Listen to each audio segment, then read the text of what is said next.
Ready? Good. Okay, yeah, we're good. And Scott, you good? Okay, board members, you good? Okay, then I will call the April 16th, 2018 Select Board meeting to order and invite you to rise and join me in the pledge, please.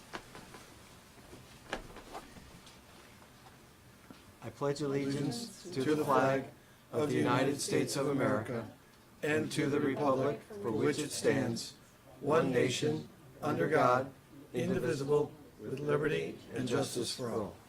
I'd like to welcome everyone to tonight's Select Board meeting and just remind those who perhaps hadn't signed in yet to make sure you do before you leave.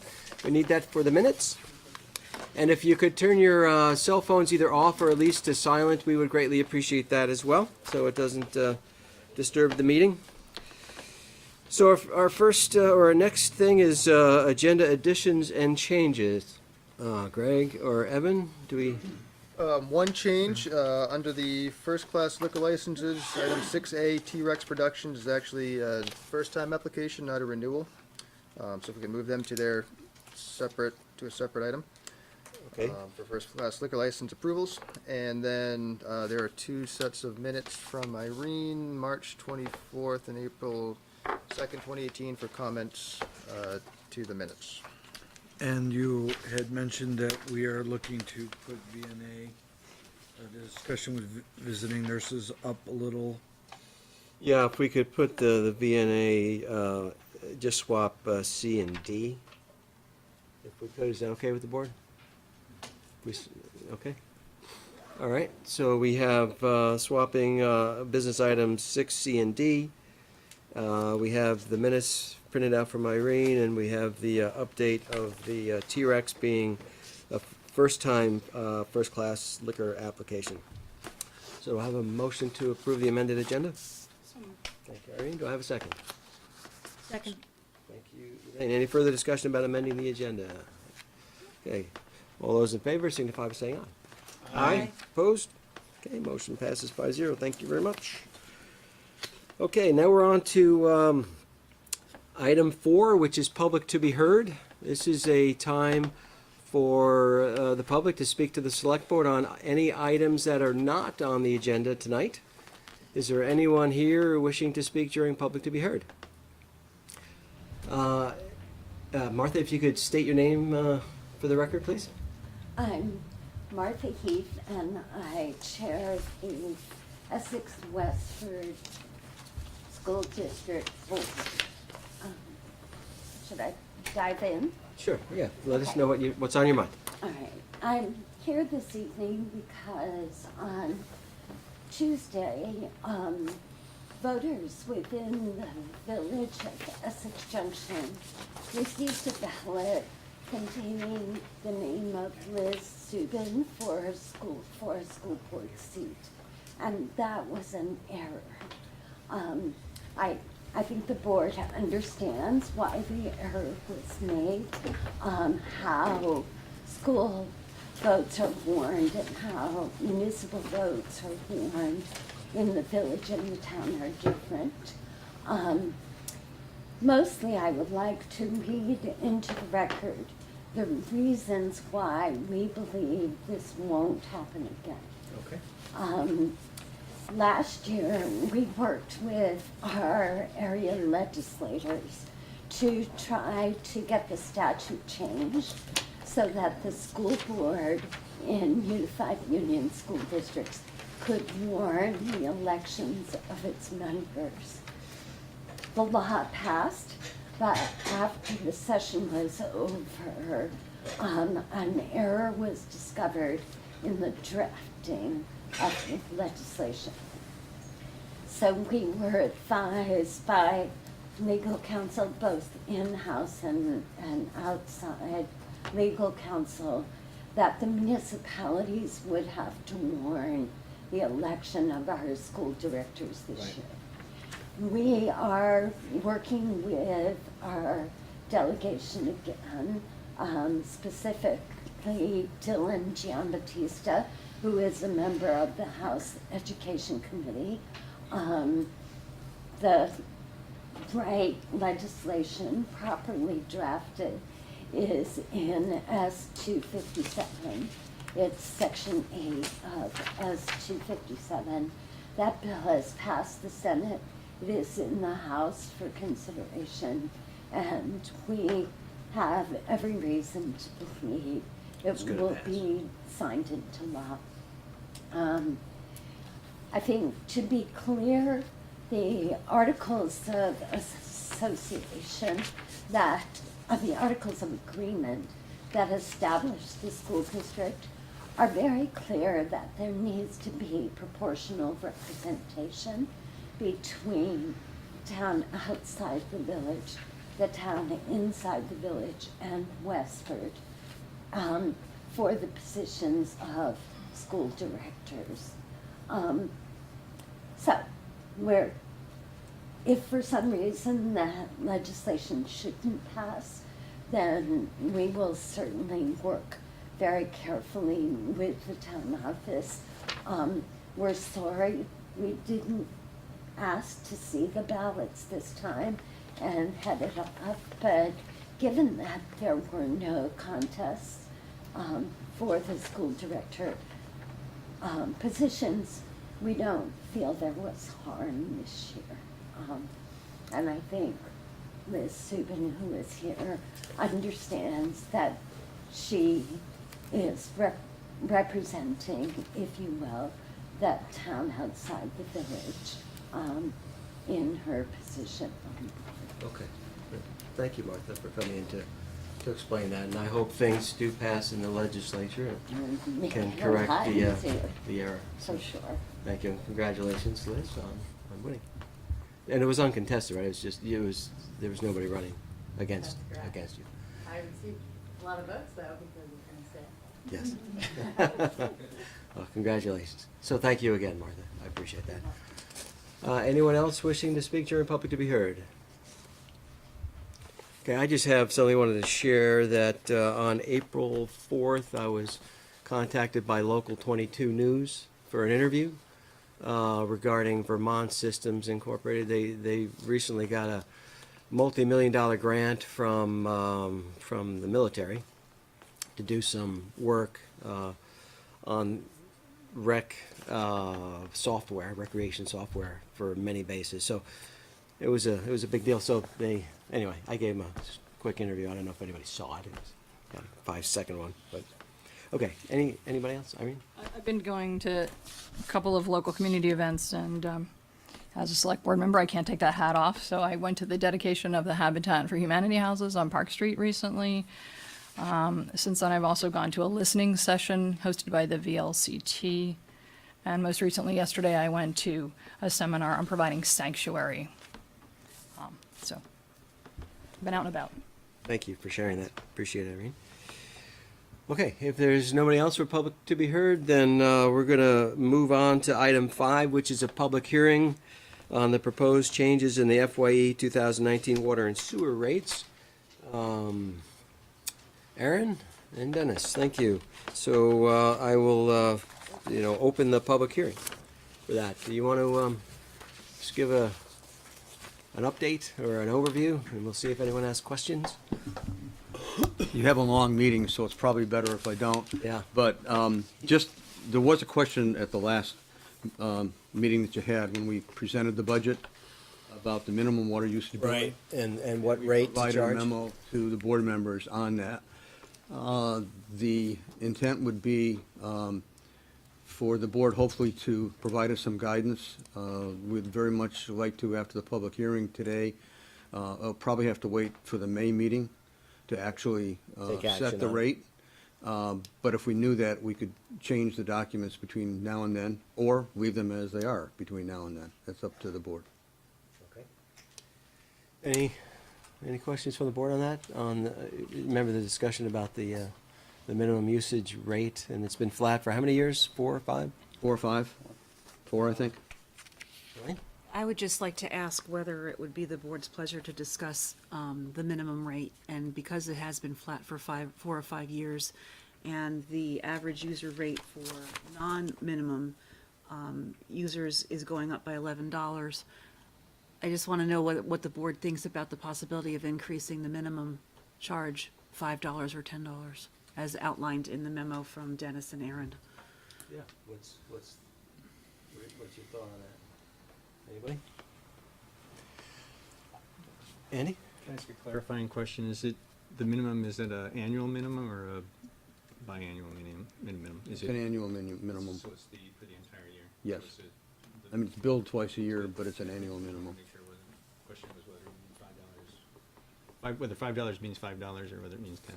That's the- Right, Yep, right. we apply to the annual rate, but it is measured against each 6 months usage right now, so that somebody could fall into a different category between one billing period and another, but it applies to the annual. Would it make sense to consider attaching the water rate increase or, whatever it is for the year to the minimum usage rate as a percent increase? So that, it'll go up the same way it would all other users, but it's the lowest rate as opposed to keeping it flat and then doing a jump and keeping it flat. I think from a predictability standpoint, that would be appreciated by ratepayers. Which one? Have it tied to the? Have it tied so that they know that it's not going to go up $10, but it might go up a buck or two annually, as opposed to a sudden jump after a long period of having been flat. Anybody else? Thoughts on that? Does that sound reasonable? Mike? So it's been flat for the last 5 years, but we're proposing an increase now. So, I mean, were there market conditions that caused that, or was there anything out of the ordinary that caused that jump? No, I think what happened was, and going back 4 or 5 years, I think the minimums kind of changed almost every year before that as we got up to a point. And then I think the board at that time looked at that minimum charge relative to what people were paying overall, and that they felt that, and at that point in time, when you start to look at where our rates were, and it's in our report, they were increasing pretty steadily upward almost every year for a lot of valid reasons. They seem to have leveled off, and we hope they stay at this. Our hope is to keep them at this general level going into the future. I just think that you reach a point where you want to have some balance between what the ratepayers are paying and what is being paid at the minimum level. And my view of it is, it's something that the way we present it and the way the board should approach it is to look at it each year we come in for a rate increase.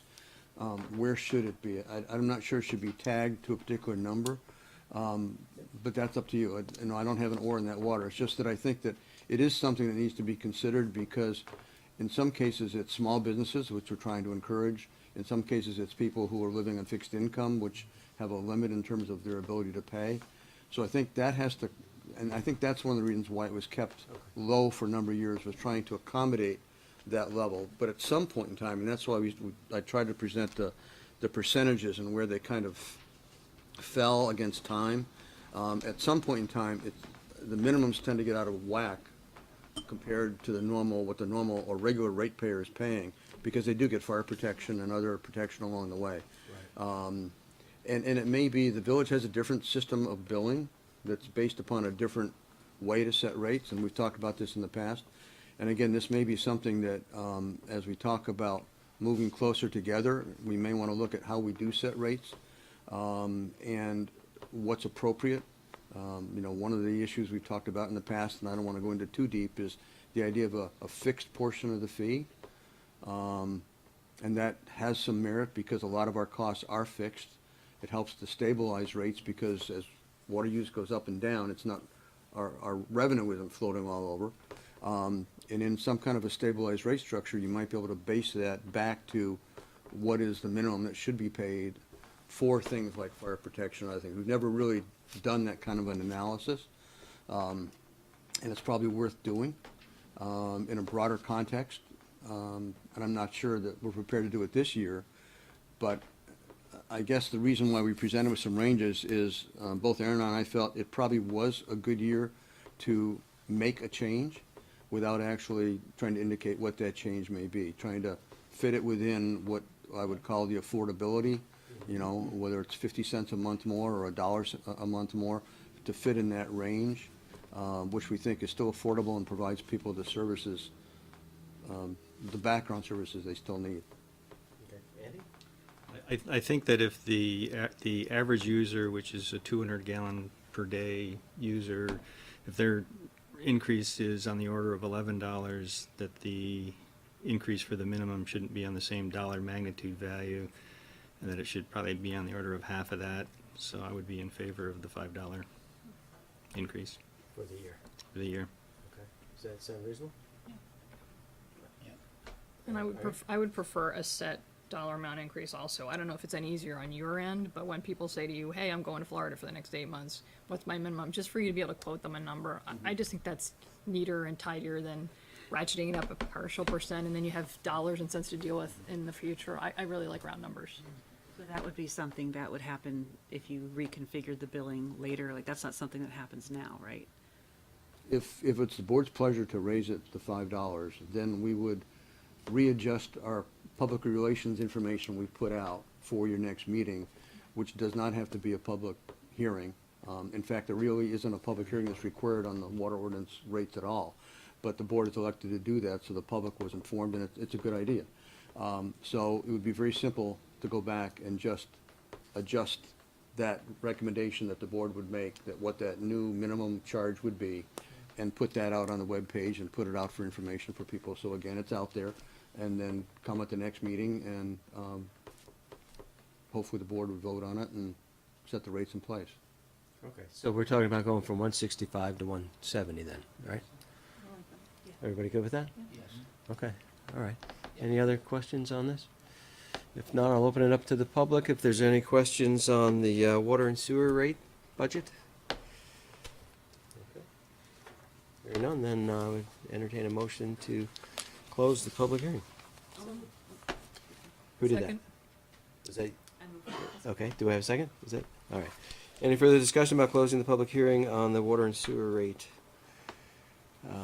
Hearing none, all those in favor signify by saying aye. Aye. Aye, opposed? Okay, motion passes 5-0. Thank you, Dennis. Thank you very much. All right, and we'll take action hopefully at the next meeting. Maybe it'll be sun out then and no snow. Yeah, maybe. We can hope. Okay, thank you, gentlemen. Okay, now we're moving on to business items, number 6. And what we have first are first-class liquor licenses. 2 are renewals. We have Berta's and Vespa, and we have one new one, which is T-Rex. Berta's we had here just a few weeks ago, so we told them that they didn't need to come back. And is a rep from T-Rex here? I see Peter. Hello, Peter. And somebody from Vespa? Excellent, okay. So what we'll do is open it up to questions from the board or comments about the applications before us from the board. Any issues, concerns? Andy? Yeah, a couple questions. That's on the Bertas on the agenda. It says with outside consumption permit, but there was no outside consumption permit included in the package. Greg? Their outside consumption permit had been approved recently as part of the 2017 application, but they hadn't submitted payment yet, so our clerk checked with the Department of Liquor Control. That permit will still be applicable in this case, and they'll get the payment in to process it for 2018. So when we approve tonight, do we need to reference that outside consumption permit also, or? Since you're approving that permit again, I would, yeah. Sure. The, in the T-Rex application, in the description of the premises, it says in words, and possible outdoor areas, but there's no outside consumption. Just want to make sure that it's recognized that without an outside consumption permit, those words in the description don't allow you to do that, so. That's clear. That's accurate, yep. And that's understood, right? Future? Okay, great.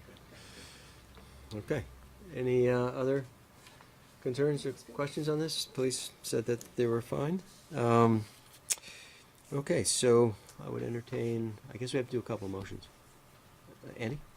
I move that the Select Board approve first-class liquor license renewals for Berta's 2 LLC, doing business as Berta's with outside consumption permit, and Vespa Foods Incorporated, doing business as Vespa's Pizza, Pasta, and Deli with outside consumption permit. Thank you. And so those are the two renewals. We have a motion. Do we have a second on that? Second. Thank you, Irene. Any further discussion on approving the first-class liquor license renewals for Berta's and Vespas? Hearing none, all those in favor signify by saying aye. Aye. Opposed? Okay, motion passes 5-0. If you could just wait, gentlemen, until we're done. We have to do the usual admonition, but I'd like to do it just once. So, entertain a motion for the new application. Andy? I move that the Select Board approve a new first-class liquor license for T-Rex Productions, doing business as, T-Rex Productions LLC, doing business as Double E. Okay, thank you, Andy. Do I have a second on that? Second. Thank you. Any further discussion on approving the first-class liquor license application for T-Rex? Hearing none, all those in favor signify by saying aye. Aye. Opposed? Okay, motion passes 5-0, and the usual admonition from the Select Board is that we take the issuance of liquor licenses very seriously, as should the area establishments who serve liquor. And we expect you not to serve minors, nor anyone who is obviously inebriated. And we do really appreciate you doing business in Essex very much, and we want you, we hope you have a wonderful and successful year. So thank you. And Peter, since yours is a new one, what we like to offer, if you'd like, is to come up here and maybe explain, tell us about your business, when it's going to open, maybe the hours or anything you'd like. It's up to you. It's Channel 17 is... Okay, please come on up.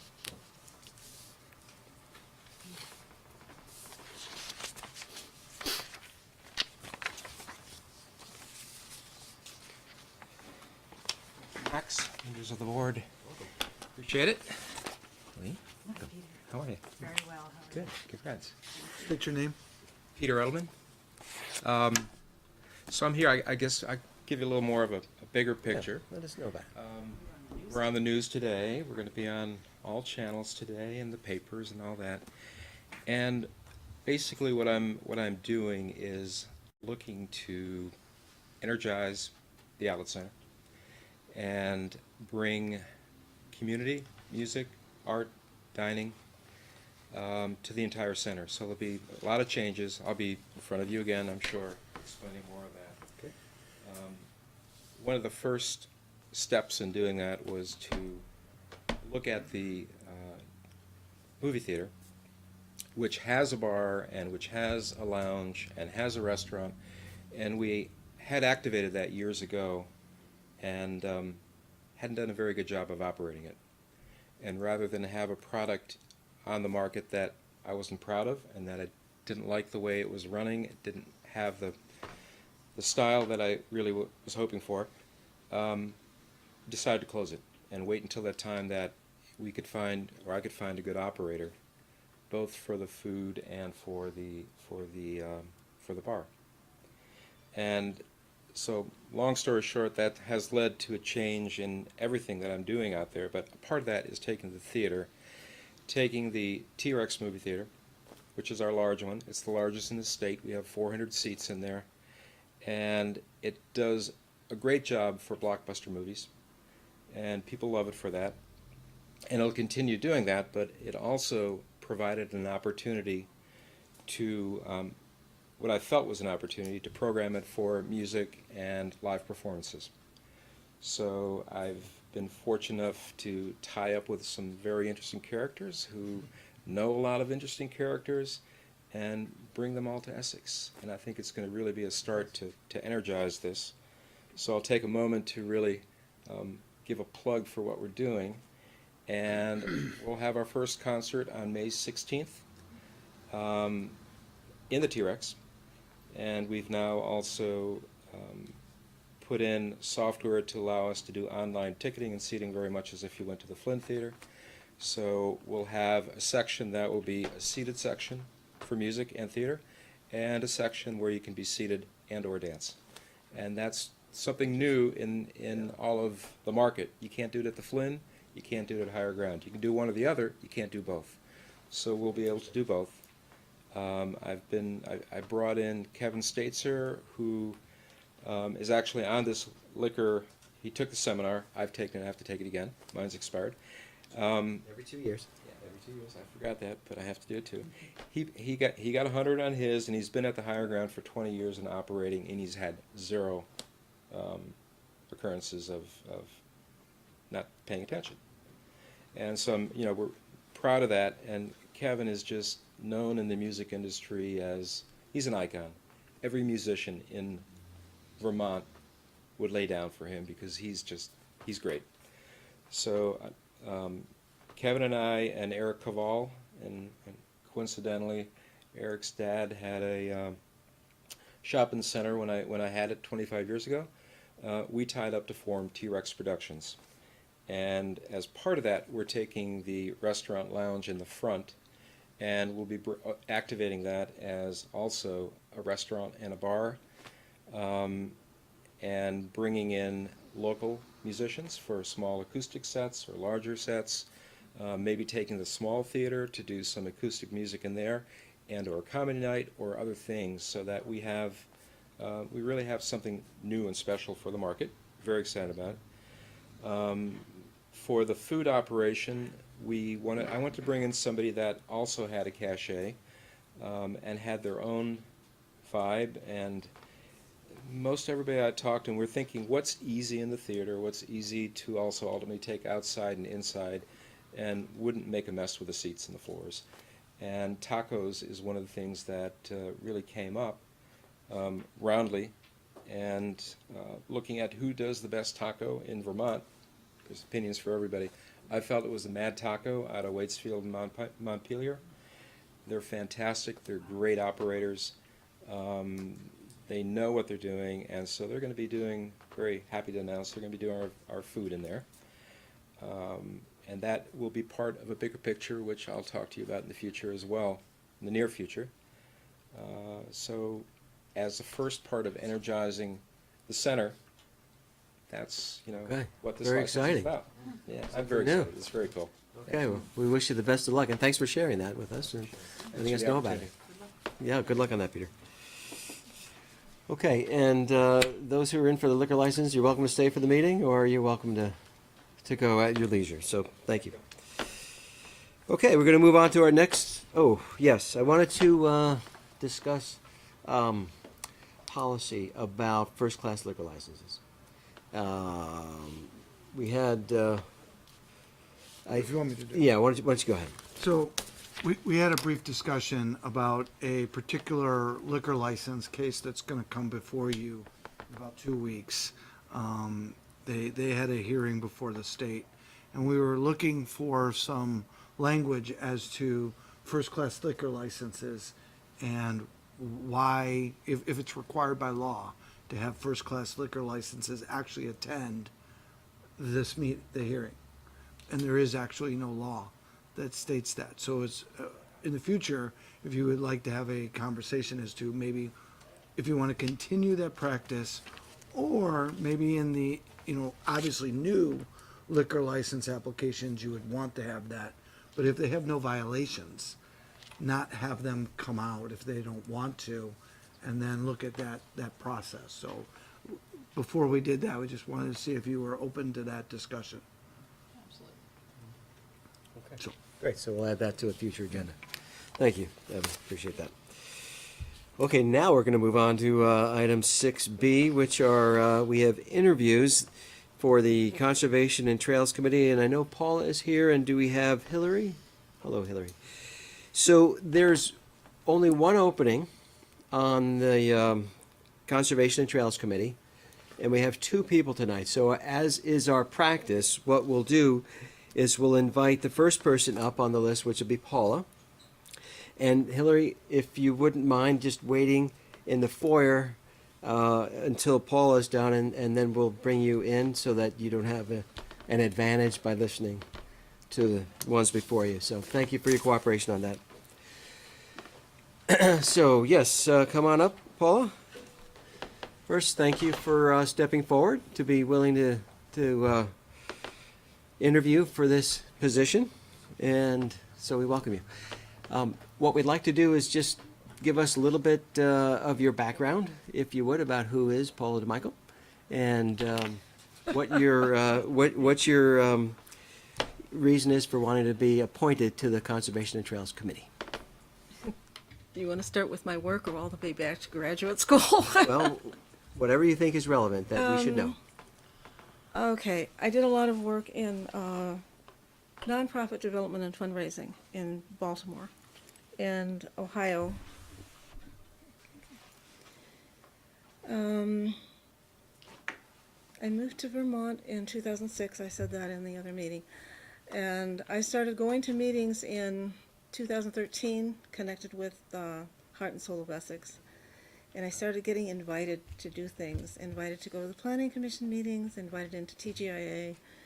And now what this happened, because I went up to talk to Darren about affordable housing, and at the end of that conversation, he invited me to do this. So, but I had gone to conservation meetings previously, and last year I went to a couple and I was in cleanup day. And Sunday will be my third cleanup day. And earlier than that, back when I was in the village, I met Warren Spinner and Nick Meyer, and I got into being one of the first people on the tree advisory committee in the village. That was a 1.5-year term, and then I moved to the town, and then that stopped. And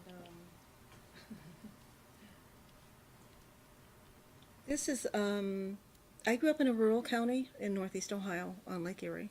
I had farmers in my family, and the land and how the land is taken care of and all of that type of thing was always a concern with me. And I also, when I was growing up in the 60s and 70s, had to watch Lake Erie die.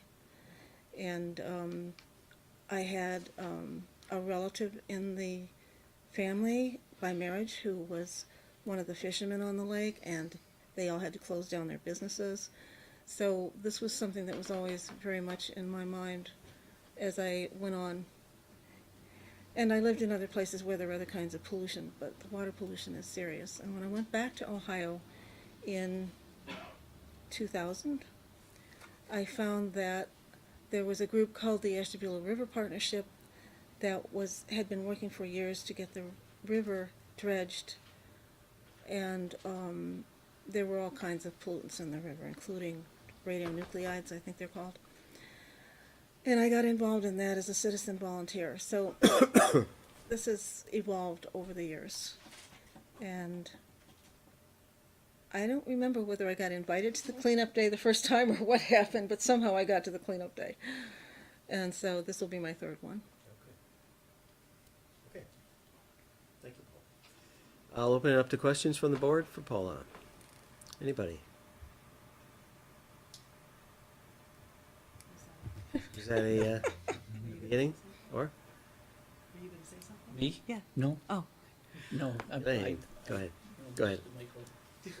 just a question. Are you a user of the trails? I'm sorry. Are you a user of the trails and like Indian Only Brook? in Indian Brook. Yeah. Not that I don't want to do the others, but it's not something I can easily get to. Any other questions? When does the committee meet?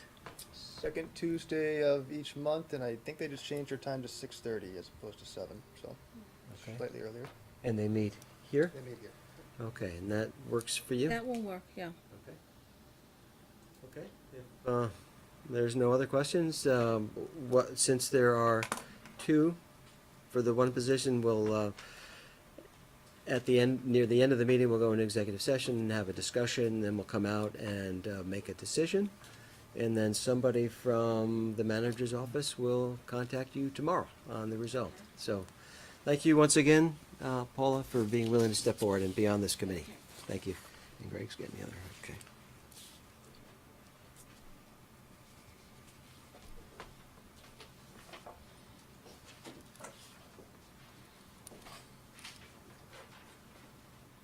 Thank you, Greg. Hello, Hillary. Welcome. First, again, thank you for being willing to want to volunteer on the Conservation Trails Committee. So thank you for that. If you could give us a little bit of background about who Hillary is and what your interest is on being appointed to the Conservation and Trails Committee, we'd love to hear about that.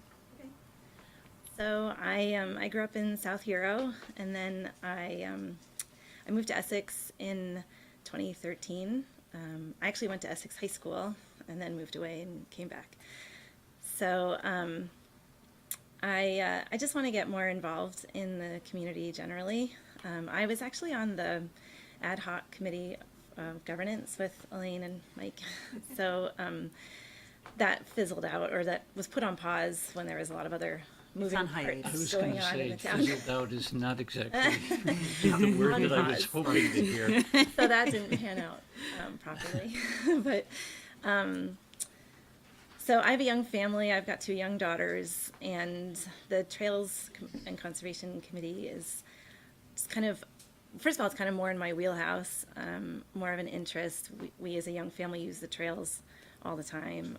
We live in Pinewood Manor, so there's a trail that connects from the back of that neighborhood up to like the Lang Farm neighborhood, and we've walked up there and gone to dinner at the tavern or gotten a creamy at Sweet Clover. So I just think it's an awesome resource for Essex residents to be able to walk places and not strap their kids into their car seats, which is my least favorite thing to do.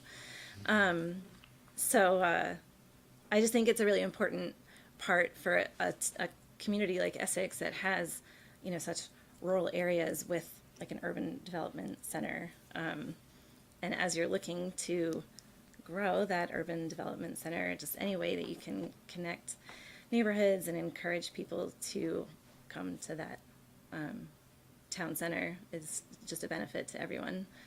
So professionally, I'm a geotechnical engineer, which is a subset of civil engineering. So we do soil testing and foundation design, like slope stability analysis. So I guess just professionally, it would be interesting for me to learn more about development in the town and conservation of green spaces and just how all of that kind of comes together.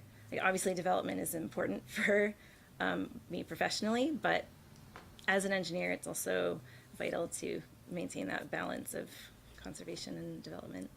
So. Great, okay. Thank you for that. I'll open it up to questions from the board for Hillary. Does anybody have any? Anyone?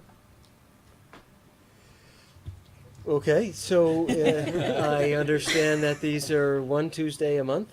Is it the first Tuesday you said? Second Tuesday of the month, 6:30 p.m. in this room. Does that timing works okay for you? Yeah, it's fine. I came to the last one just to check it out. So. And then it'll be a full complement then on that committee, I believe, when we get the next seat filled. Okay, if there's no other questions, then I'll just tell you what the next steps are. That at the end of tonight's meeting, we're going to go into executive session because there's 2 candidates for the one opening, and we'll have a discussion.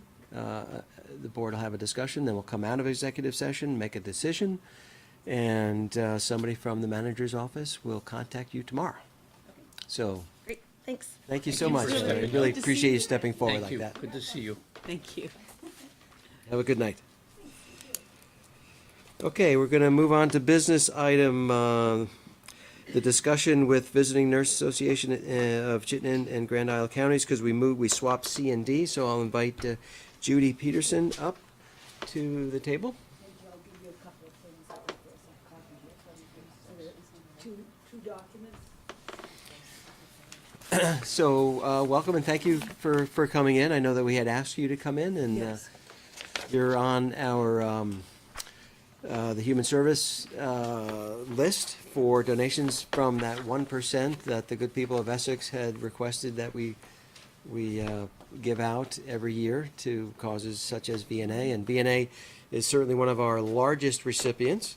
So that's why we really wanted to have you come in, so we have a chance to talk to you and hear about what you're doing. Great, good. And the two documents that I was passing around, one is just the care report for Essex to show you the care that VNA provided in Essex. Thinking, and you probably got this in the mail, but I just wanted to make sure everybody had a copy of it. And then the other is to use as a show and tell for explaining about the affiliation that the VNA did in January. But so, I don't know if you'd like me to start explaining, talking about that, or if you Well, would- just a high level would be Sure. good, Yeah. and the services you provide, and I know we have the numbers here, maybe you can, yeah. Sure. Sure. So the VNA is a not-for-profit organization. We have a board of directors. Jim Reardon is a member from Essex, is on our board. And we do provide the full menu of skilled care, home care services, and we bill Medicare and Medicaid and all the commercial insurances, Blue Cross, Cigna, and all of that. But there are always people who either don't have insurance, or they have a very high deductible that they can't meet, or it's Medicaid reimbursement, and Medicaid does not pay the full boat of what it actually costs to provide the care. So that's why we always end up with a deficit for the care that we've provided and this applies to all towns. We go to all towns that we serve. And so the remaining balance for Essex is that $114,538. So we're asking this year for the contribution of $53,572, about half of that. And that's our goal for each town that we request money of. 50% coverage. So that's just kind of a high-level overview. And just to say also, we do care from prenatal through end of life. So it could be, a mother who's pregnant, who's having a difficult pregnancy, a complicated medical pregnancy. It can be somebody, a child born with problems that the VNA is in to help prepare that child for surgery or work with the parents on growth and development. It could also be any one of us if we'd had a car accident, a hip replacement, a stroke, a heart attack, diabetes, and having some kind of an infected wound. So it's really all of those things. And we provide rehabilitation services like physical therapy and occupational therapy, as well as nursing. And then, of course, we do end-of-life care, our hospice, where we support people in their home at the end of life.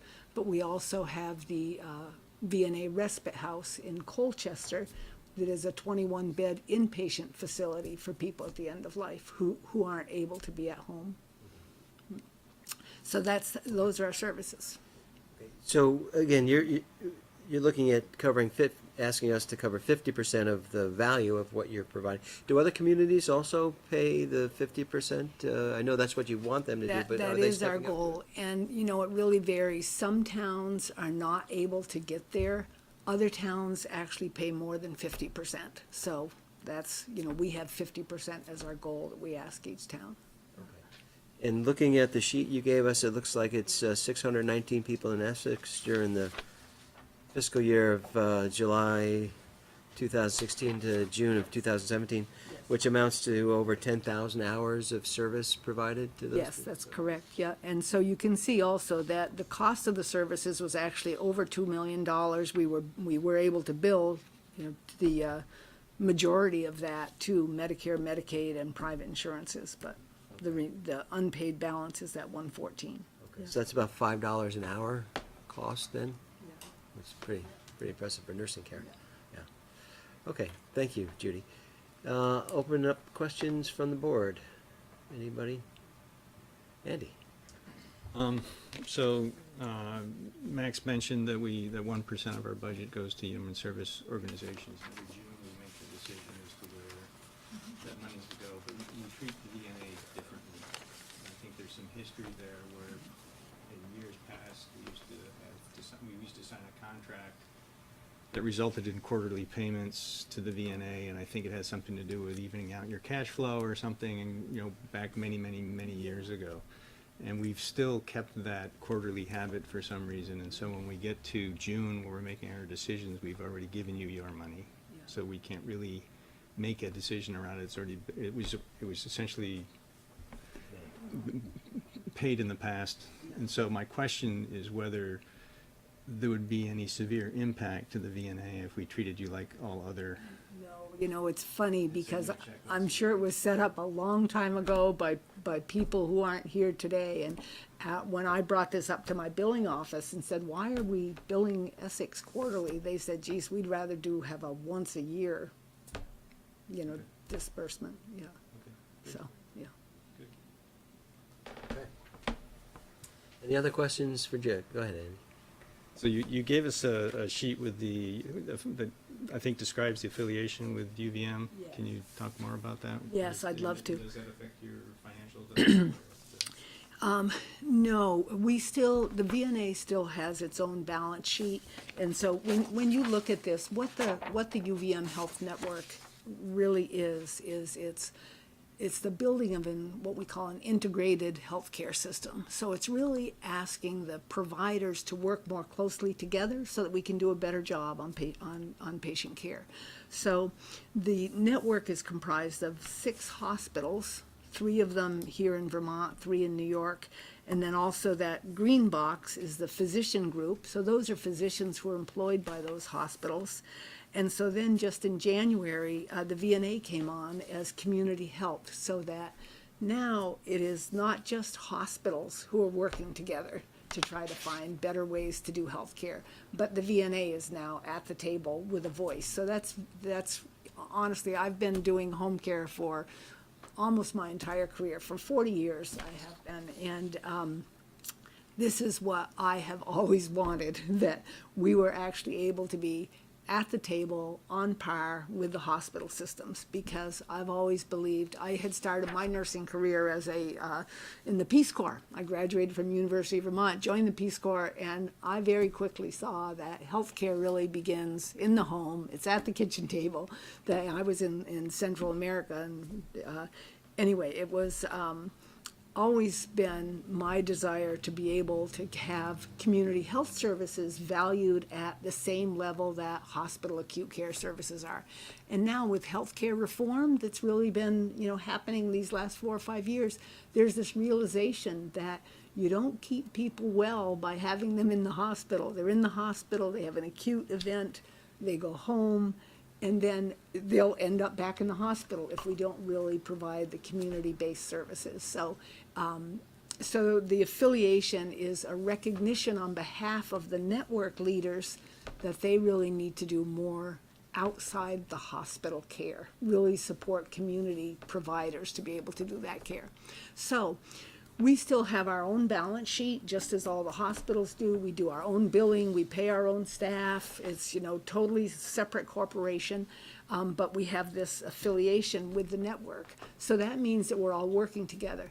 There are certain ways that the network is helping the VNA now. For instance, one of our programs, we do telemonitoring in the home, where we have these they look like little iPads, and they measure a person's blood pressure, oxygen levels, weight, and heart rate. So for somebody who has a cardiac condition like congestive heart failure, having that information that they can take every single day at home themselves, and we have 80 of these telemonitors, it all comes into one central station at the VNA, so one nurse can manage all those patients.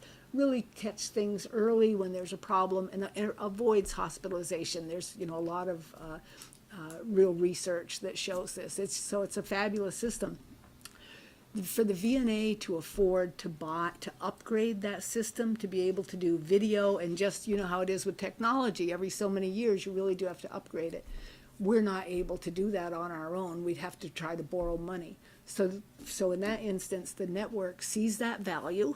We show them the data, so they're actually going to purchase a new system for us. So that's just great. So that's the way that financially that the network will help us with. Every once in a while there may be something that we're able to have as like a one-time. Usually it'll be a capital expense. We hope in about 4 years they'll also help us turn over our electronic medical record system, so that we'll be on the same medical record system as the physicians and the hospital. So then it'll be one medical record that we share, and there'll just be so many, less chance of any medication errors or confusion of orders or anything, because we're all documenting in the same record.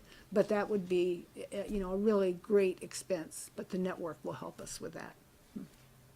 But they're not providing operating. No, that's not right. That's exactly it. Thank you. That good wording. That's what I should have said. Yeah. No, so our day-to-day operations remain our own. Yeah, and we, still do fundraising. We have an event coming up May 5th to raise money for hospice. The 5K run. Mike? Those remote systems are remarkable. My mother-in-law, when she was alive, had one of those at the house, and they were. Makes a difference. It makes a huge difference. It made a huge difference, and she was like a 5-year-old. Yeah, and now the new ones. Stuff. Yeah, I know. And then you talk to I'm a widow. My husband's deceased, and he had one also, and he used to call her the lady in the box. Yeah. But so also the new ones that we get will be video enabled. So for people who are truly homebound and they're not able to get out to see the physician, we'll now facilitate a physician visit to that person from the home, and to be able to show them, like, a wound or some other skin condition, and it'll all be video. There was a question in there. Sure. Can you speak briefly to the category on the social work and social service piece? It looked like a fair volume of work there. Can you describe that for me a little bit, or for us a little bit? Yeah, and the role of the social workers really is to help people access the many services that are available to them in the community. And often a social worker will help somebody who's newly admitted to the VNA apply for Medicaid services, or perhaps for Medicare disability, get food stamps or Meals on Wheels. We'll also provide counseling for them if that's needed, if there are issues such as anxiety and depression. So it really is, unfortunately, in today's economy and so much that's going on in the world, we do see a larger role for social workers. Yeah. So is it safe to say then that there's a fair volume of that where that service is provided for someone who's just released from the hospital and goes home, and then there's also people with ongoing care and that type of thing? That's exactly. Okay. Thank you. Anybody else? Andy? Yep, sorry. We have a business located, or they have an office here in town, Bayada, that provides similar services that you do. They're a for-profit company. I guess the question I have is, we're contributing on the order of 50,000, slightly over $50,000 of taxpayer money to subsidize your business. I guess the question is, where's the trade-off, or how do I justify to taxpayers that I should be subsidizing your business when they could potentially get similar service elsewhere? Sure. And that's true. If a person has a good insurance and they have Medicare, they can go to Bayada and they can receive skilled nursing services just like they could from the VNA. But because the VNA is a not-for-profit, we don't look at your insurance first. So the VNA does 40% of all of our revenue is Medicaid. So we are really providing the services to the people who are the lower income. And as I said, Medicaid, a nursing visit costs, at the VNA, costs $170 for a home health visit from a nurse. That sounds like a lot, but it's really, we're talking about a few hours plus the overhead and all of that. We're paying the nurse to drive there, to be in the home for an hour, to drive back, to do paperwork. We're paying the mileage, benefits, all of those things. So the Medicaid only pays us $110 for a visit. So for every Medicaid visit we do, we lose about $60. So sometimes for-profit companies choose not to take Medicaid patients. Bayada does take Medicaid patients. VNA just takes many more, and they're, you know, because, you know, Bayada's a good company. I don't want to say anything negative about Bayada, but I will say that the VNA does a larger proportion of care that is not reimbursed. And that's the only reason we're coming to you, is because we have that care that's not reimbursed. Okay. Yeah, thanks.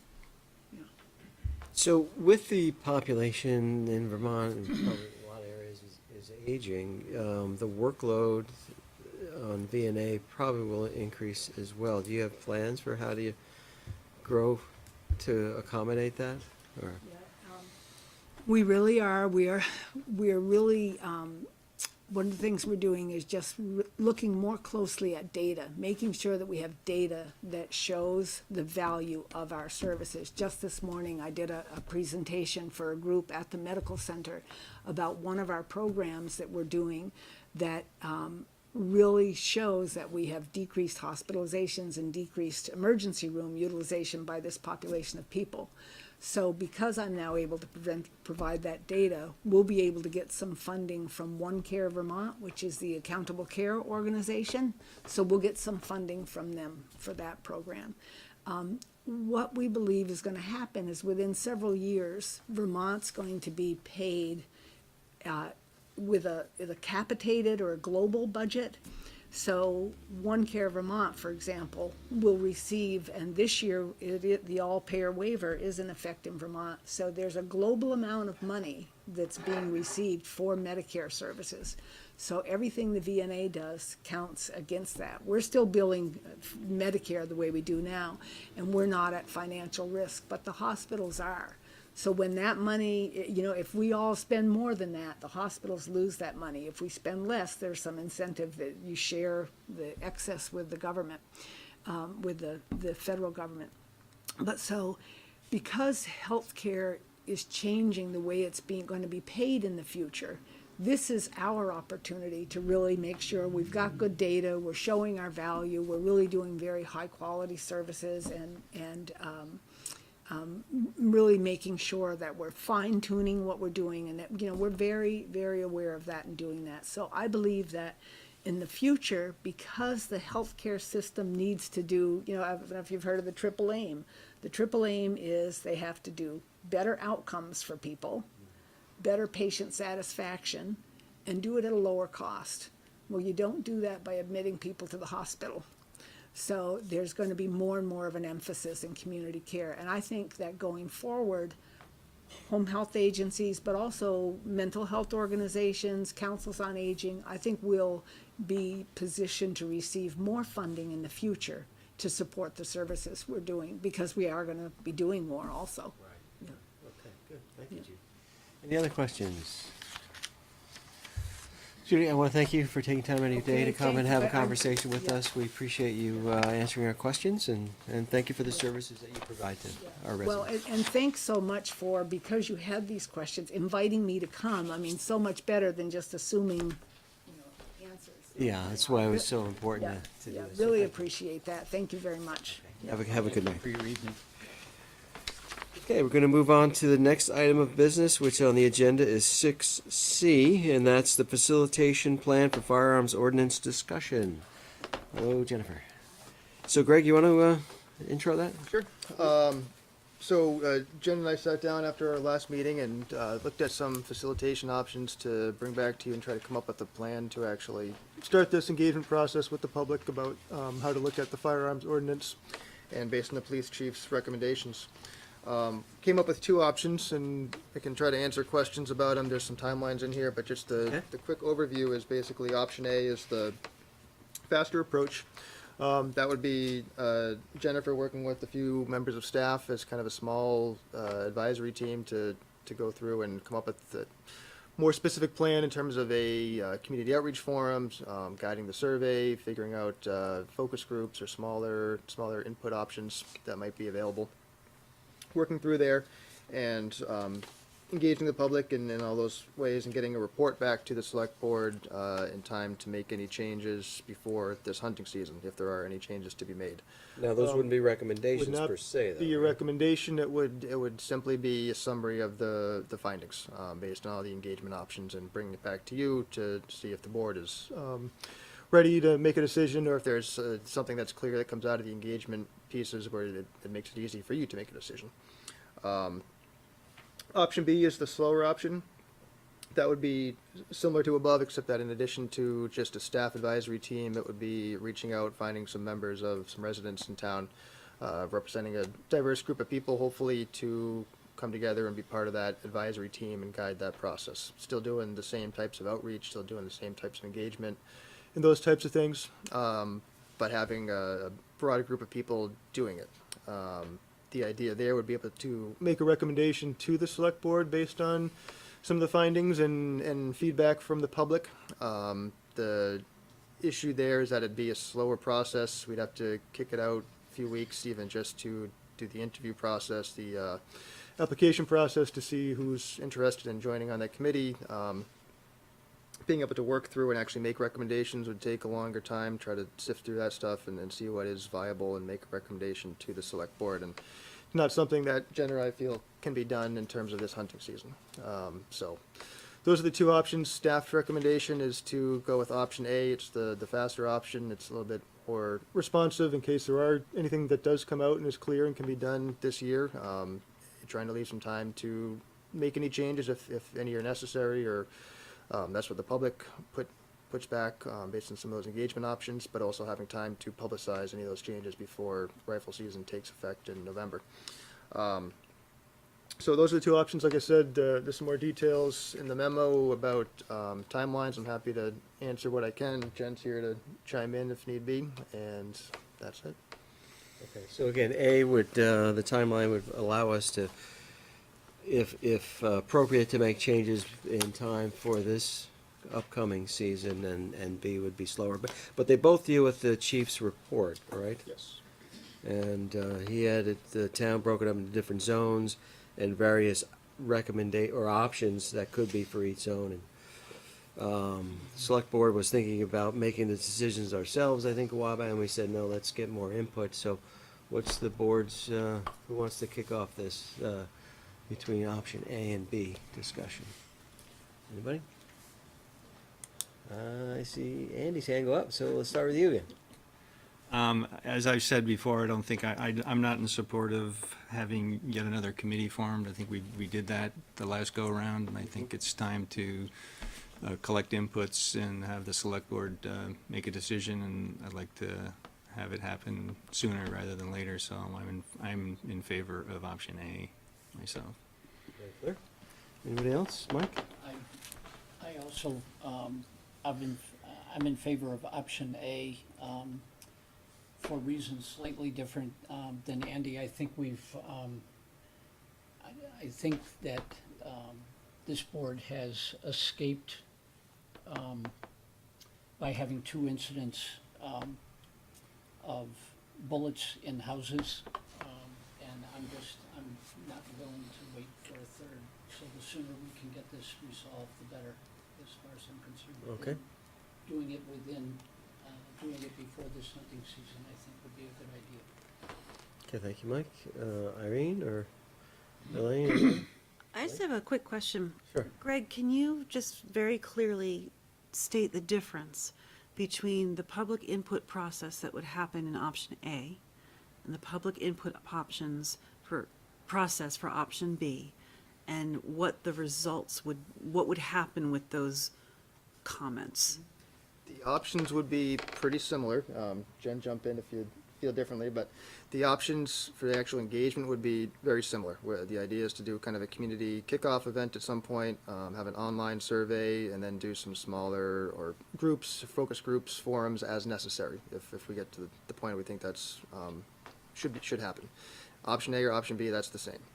The difference is that in option A, it would be staff and Jennifer putting together those options.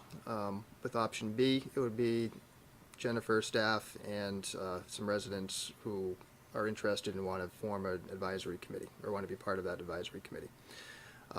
The end result, the difference between the two, option A is that the staff and the staff advisory group would summarize the feedback from the community forums, from the survey, from the outreach, and provide that report to the select board.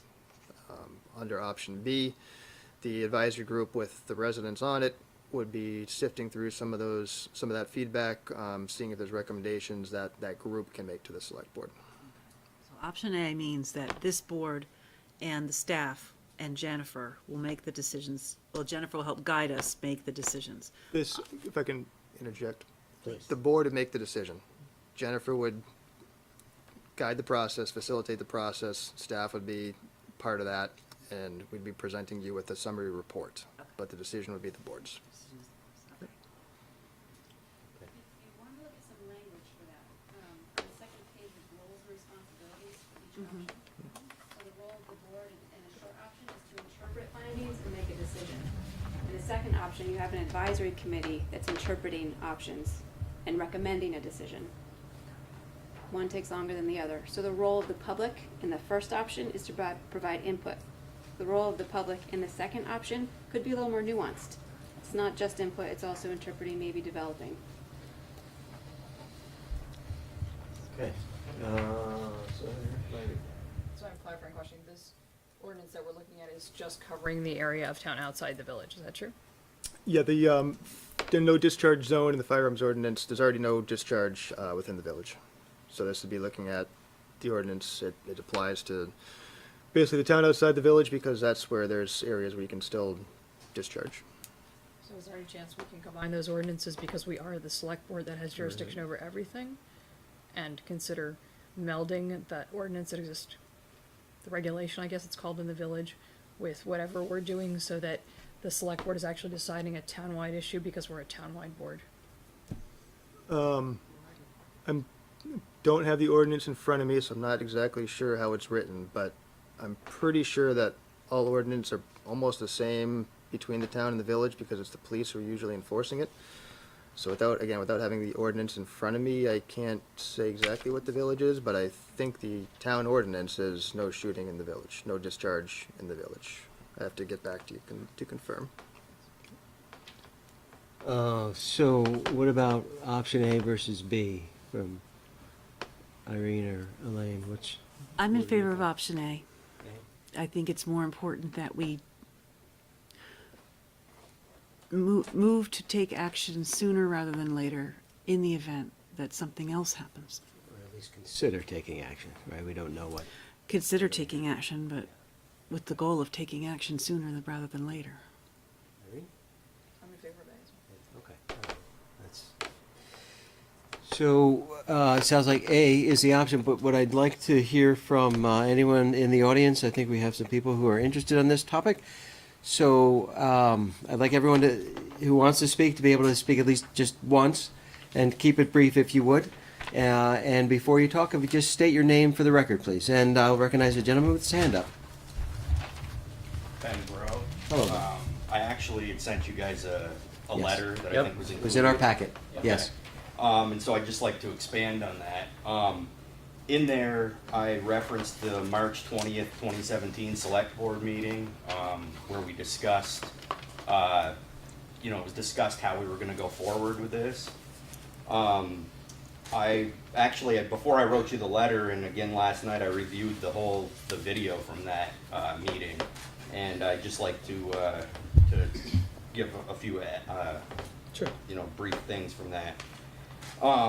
So basically, first, the former chief, Brad LaRose, quote, he says, you gotta get public engagement, public forums and hearings. We need to be flexible, and you can always take this to the bank. No one of us is as smart as all of us. He followed on to say that, the data that he had collected, that these are not so much recommendations, but here's some options. Right after the chief said that, I stood right there and I posed the following to the select board. I said, could part of the forums be how the public wants to go about this? Whether we want to do it in sections or at all, or if we want to settle it once and for all. I would like to see part of those, meaning the forums, be to decide what we want to do. The response back to me, quote, from the select board was, yeah, it will be the public say in how they would like to go forward. That would absolutely be part of the process, one of the first questions perhaps. The option A in this select board packet tonight is not consistent with what was stated at that select board meeting on March 20th, 2017, because of the last line in there. It requires the select board to make ordinance changes based on the police chief's potential recommendations. The chief himself even stated in that meeting that his ideas, as I said, were not so much recommendations but options, and he emphasized the public engagement to craft the recommendations. And I just want to urge the select board to stay consistent with what was portrayed to the whole public in that meeting about the intended process of the public engagement, and that recommended option A does not do that. If you look at option B, although it's a slower time frame, it says that the process may allow for a more nuanced recommendation to emerge from the police chief's report. I don't feel that the public should be locked into what the police chief stated back then. That's not what the select board told us that night, and that's not what the whole public that it was in attendance left here, believing. Okay, thank you, Ben. Thanks for your comments. Anybody else? Sir, if you could state your name too, please. Ken Arms. I live on Lost Nation Road. This subject is near and dear to my heart because I'm a hunter and I'm a target shooter. And I have to agree, I disagree with Chief LaRosa's potential, what he wanted us to look at as far as the maps and where he thought the zone should go. I totally disagree with that. I don't think we've done our homework. I really think this needs to be looked at closer. It's a serious subject to a lot of us. So I don't like option A. I like B. I'd like us to take our time and look at this seriously and have some input from people that have land in this area. I only have 10 acres, but I'm bordered by 100 acres right in my own backyard.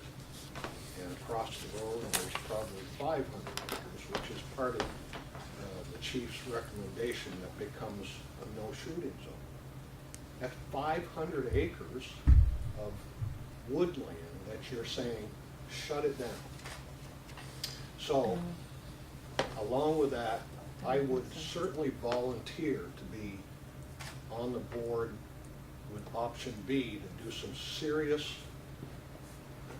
you gotta look at this a little closer, do our homework. You need to get out there, see the land that you're talking about becoming a no shooting zone. Don't just sit here. You need to see it, then make a decision. Thank you for your input. The difference between option A and B, you get the public input. It's just that the select board would take that input and decide what to do with it, as opposed to giving that to a handful of another board to do that for us. So the public engagement piece is vital to us, and we said that in the meeting on the whatever date that was, and we mean that today as well. We haven't made any decisions about what changes we would do. We're going to wait to hear back from you all in this process, and maybe it comes up and says there's no change. I don't know. No decisions have been made in advance. So this is something we were going to do on our own without any additional public input, but we said no, we want to make sure we get help from the public to do that. And I think option A allows us to get that input from the public to evaluate the different options that the police chief put out there. They weren't recommendations. He just said, here are the different zones, here are things you could do, choose something. And we're saying we'd like the public to help us decide what to choose if any changes need to be done. Andy? I was thinking, based on the comments that were just made, that perhaps we should change the last word of option A from recommendations to options. So we're considering the chief's options, or proposed options, rather than potential recommendations, because that, I think the interpretation is that that it's limiting us to only those changes. Or maybe we also put in other, or potential options or others that may come up during discussion. I don't know, I think there's a valid point that there may be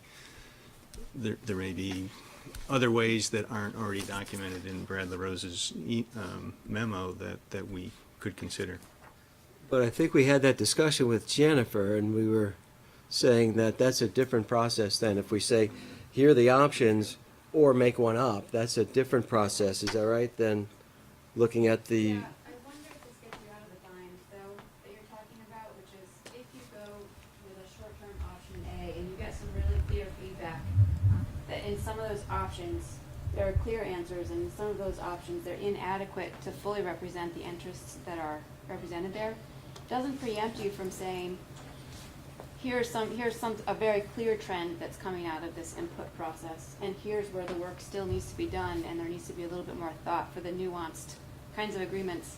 Because I think what I'm interpreting is that options can be somewhat limited in that they're already framed out and sort of defined. The reason I suggest separating them and not trying to do them all in the same process is that if you want a quick decision, to give a process with integrity, want to be very clear what I'm inviting the public to do or not do at any given time. So if I want input, people need to make an informed decision about what they're showing up for, and it will change what they say and when they choose to say it. So I don't want you to shift gears mid-process, but from the very beginning, make it very clear that the limitations of the input that you want or not. Knowing that might leave some work undone, that needs a longer process and more input and, more voices. It could be, instead of defining what that other option would be, it could be none of the above, say, and then that would say that we have more work to do in the future, right? Yeah, the only thing I want to make clear is that if you're asking for some input, I'm not necessarily going to be asking people to negotiate what those other options look like in this short term, because there's not enough time to really vet them.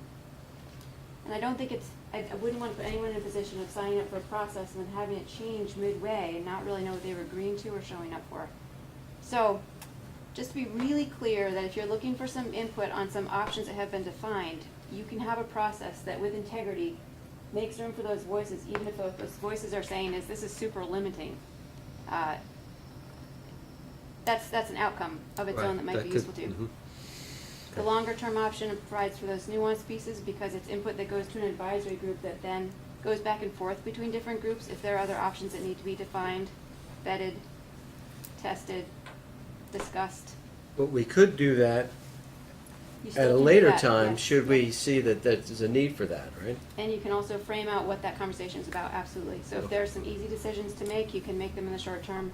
And then the longer, more creative work that you're talking about, where you actually take the time for a group to walk different tracks and figure that piece out.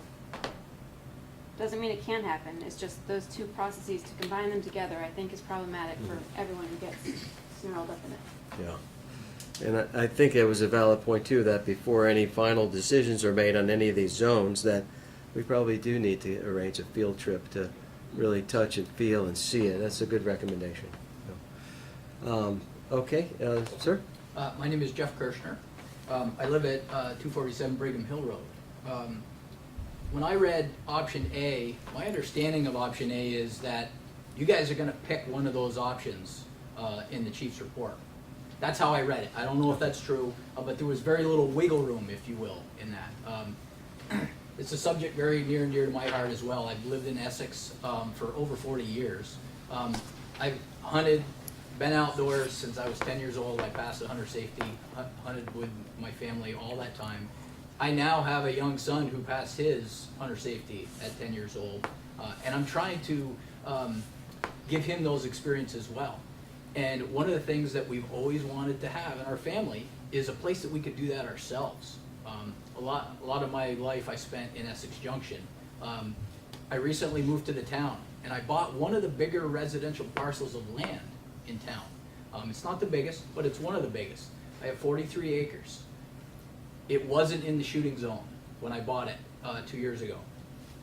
It was a win-win. It's so private, it's undeveloped, it's surrounded by undeveloped wooded land and fields with large contiguous parcels. It's perfect. It's perfect for us to get out and enjoy that wildlife experience and just the land. We listened to Miss Jones, who was vying for a spot on the Trails Committee earlier, telling everybody how she loves to get out in the wilderness and walk around. That's what we do too. That's what hunters do. We love to get out, walk around, and enjoy that sport.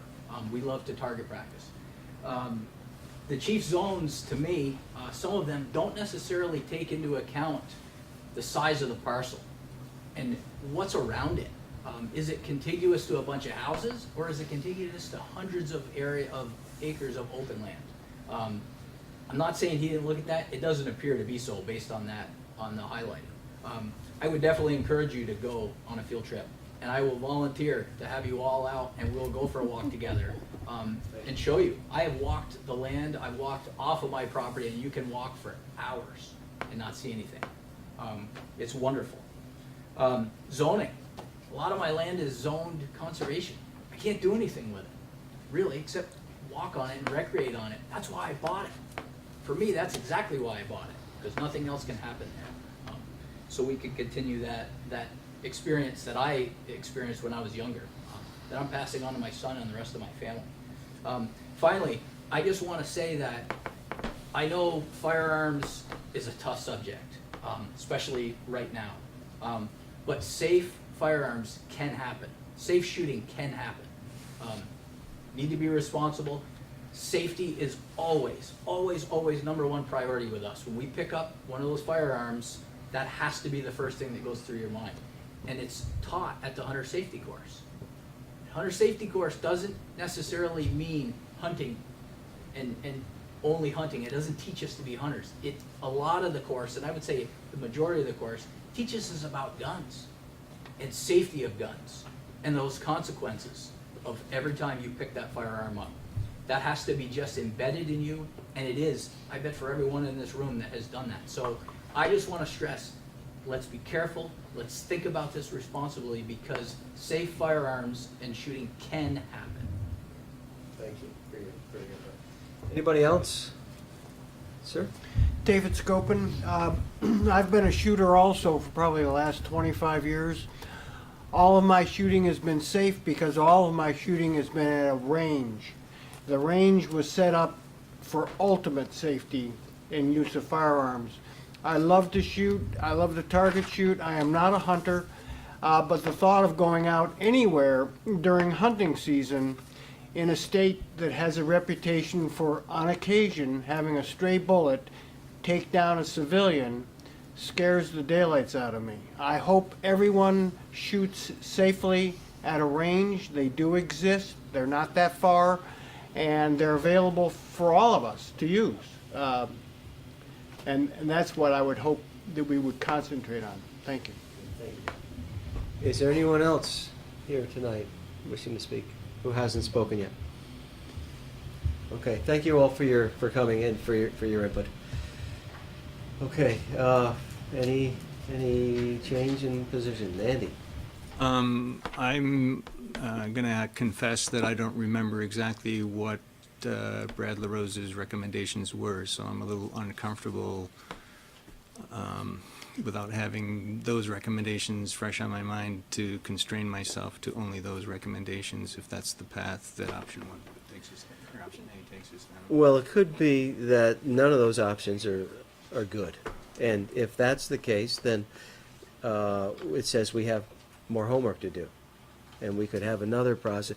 But we may get some clear guidance from the public for other areas. You know, maybe Indian Brook or maybe Saxon Hill or something that we could consider taking action on. And others that, for whatever reason, are going to need more time. So I don't think this is going to be, you know, a one-time. I mean, it may take some time. So, you pulling up the report? Okay. I guess while that's coming up, I just wanted to comment, you mentioned shooting ranges. We don't have jurisdiction over shooting ranges. We can't tell you you can't shoot on a shooting range. This is strictly a hunting question, right?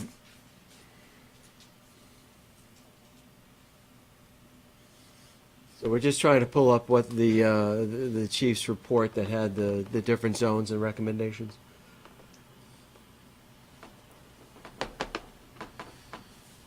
It popped open. It's not showing up over there.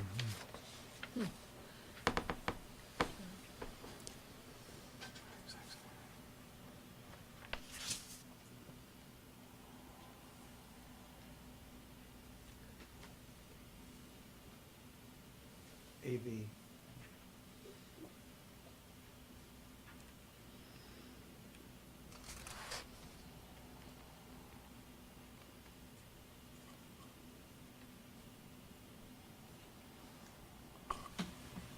Thank you, Greg. Looks like it's coming up. That's what it did. Excellent. Okay.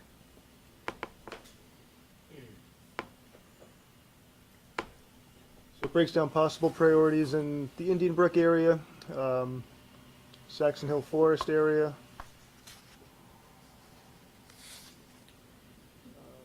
Looking at future build out, future permitting, general recommendations.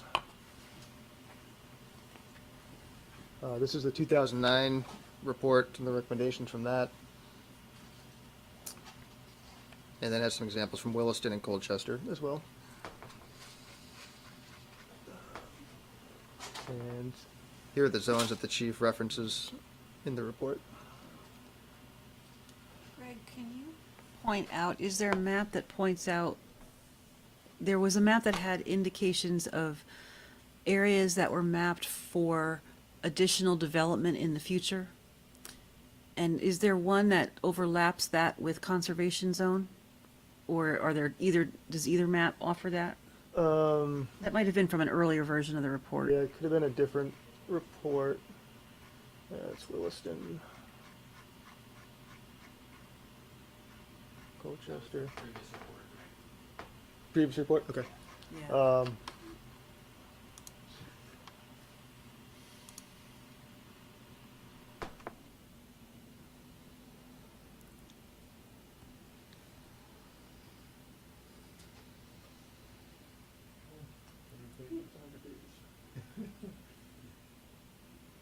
So the yellow is the no discharge area right now in Essex. Right.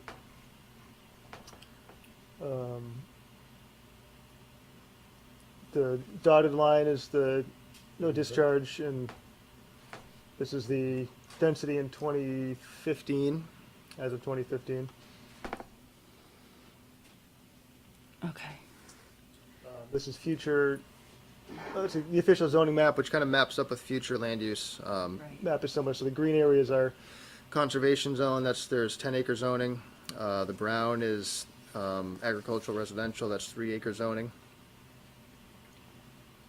So the brown overlaps with this future development in significant portion. Largely, yes, the brown and a little bit of the green. Can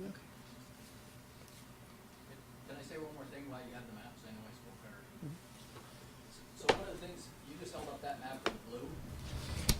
What it magically does, right where your finger is, at least for the north, I'm only gonna talk about the north there, but the north boundary of that blue area is, a lot of it is open. There's a magic line because it's not Essex anymore. But when we talk about contiguous parcels, that happens on three sides of us here, to the east and to the west and to the north. What may look like a little parcel on a blue may be surrounded by hundreds of acres in another town. That does allow that. A lot of people have permission to go on that. So contiguous parcels are a big deal, I think. That should be looked at. So, Andy? So I mean, we kind of flashed through the recommendations pretty quickly, and I'm sorry I didn't absorb them all, but He talks about maybe, shotgun only, no rifle, things like like that. I forget what the. So right, but the they're- the but type different of options. the type of weapon Type of weapon. is certainly a you know, discussion that we can have. That were there only two parcels that he was, specific parcels that he was recommending, and then the rest of it was just was not just, I shouldn't use the word just, would be potentially based on future development or. So right, he's recommending Indian Brook Park and then Saxon Hill Forest Deer Crossing development. Those are the two areas that he's recommending, and then what's the blue part on the map represent? Those are the recommended priorities. Let's see. Blue is the future build out and Future permitting. Okay. Okay, so there's no specific recommendation in that build out and future permitting, it's just a matter of we need to look at what's going on there? I just wanted to see if there's anything in here that's restricting us on how we deal with that blue part. The general recommendations here. which talks about some of the potential options. Refers back to 2009, the 2009 report.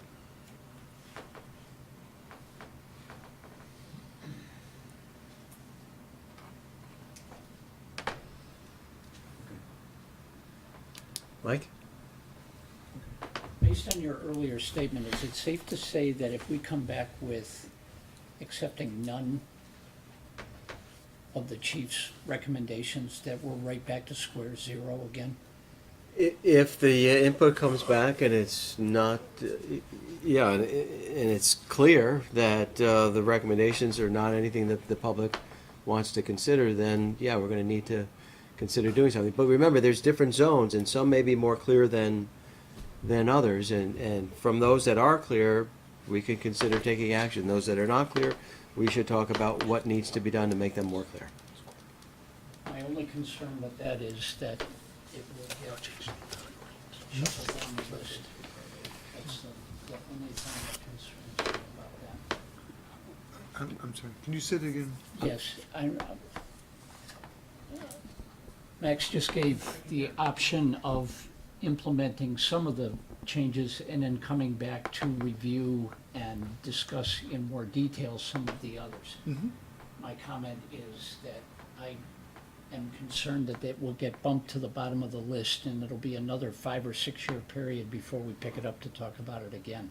Well, that would be incumbent upon the board to either do that, Yes, act on it or not. So I think we know that it's been kicked down the road for a while, and we talked about wanting to do A because it's going to impact this coming season if we decide to make any changes. So, but I think anything that's not clear, we don't want to just make a decision. We'd want to be able to figure out what to do to get a better handle on what might need to be done. And I don't see us waiting another 5 or 6 years, but that's up to the board to decide, what the priority is. And those recommendations are 9 years old, right? No. The report is from the task force is 9 years old, but Brad put something together. Last year? Yeah, last year. I'm sorry. Yeah. So, okay. So what's the board's pleasure then? I would entertain a motion if there's no further discussion. Can we be clear on what we're deciding on? Well, it depends on what I know we already had the input from the public. We had the discussion about going for option A, at least that's what it sounded like the majority was, but I'm asking, based on hearing what we heard, is there any change to that? And if there is, fine, but, so I'm asking just what the board's pleasure is regarding option A or B, because it would be nice to be able to. Sure. I would move that the select board choose option A for the community discussion about the firearms ordinance. Okay, so option A. Do I have a second on Second. option A? We have, okay. Any further discussion on choosing option A? Andy? Yeah, I just want to say that I think that the recommendations and the discussion that we've had about them, I think there's enough wiggle room to look at other options if we need to. I know the preference would be not to extend this any longer than possible, so I am back in the option A box myself. So. Thank you. Mike, you had a comment? If it is the majority's rule to move to A, and I know I said I favored A at the beginning, I just wanted on the record that I'm gonna be obnoxious if we don't get far enough. Okay. So, We're going to hold you to that. well, don't worry, you won't have to. Okay. You won't have to push me. Okay, any further discussion for the board on I Irene? just want to clarify, I believe this is at least 2 years old. Greg, is there a time Uh, attached to this? I think this First page of report this memo? was, I think this report was, February of 2017, and the one before that was, I think, September of 16. Yeah, 'cause I only came in the fall. Okay, thanks. Yep, and, Yeah, September. Great. Okay, thank you. Okay, Mike? There's no more room for public. We have a motion on the table. Yep, and that's our policy. Okay, if there's no further discussion from the board, I'm going to call for a vote. All those in favor of option A signify by saying aye. Aye. Aye. Opposed? Okay, motion passes unanimously with option A. So we got some work cut out for us, Jen, and thank you all for coming in. Okay, we're going to move on to business item 6E. That's a proposal for Green Lantern Solar for net metering project. And do we have David here? We do.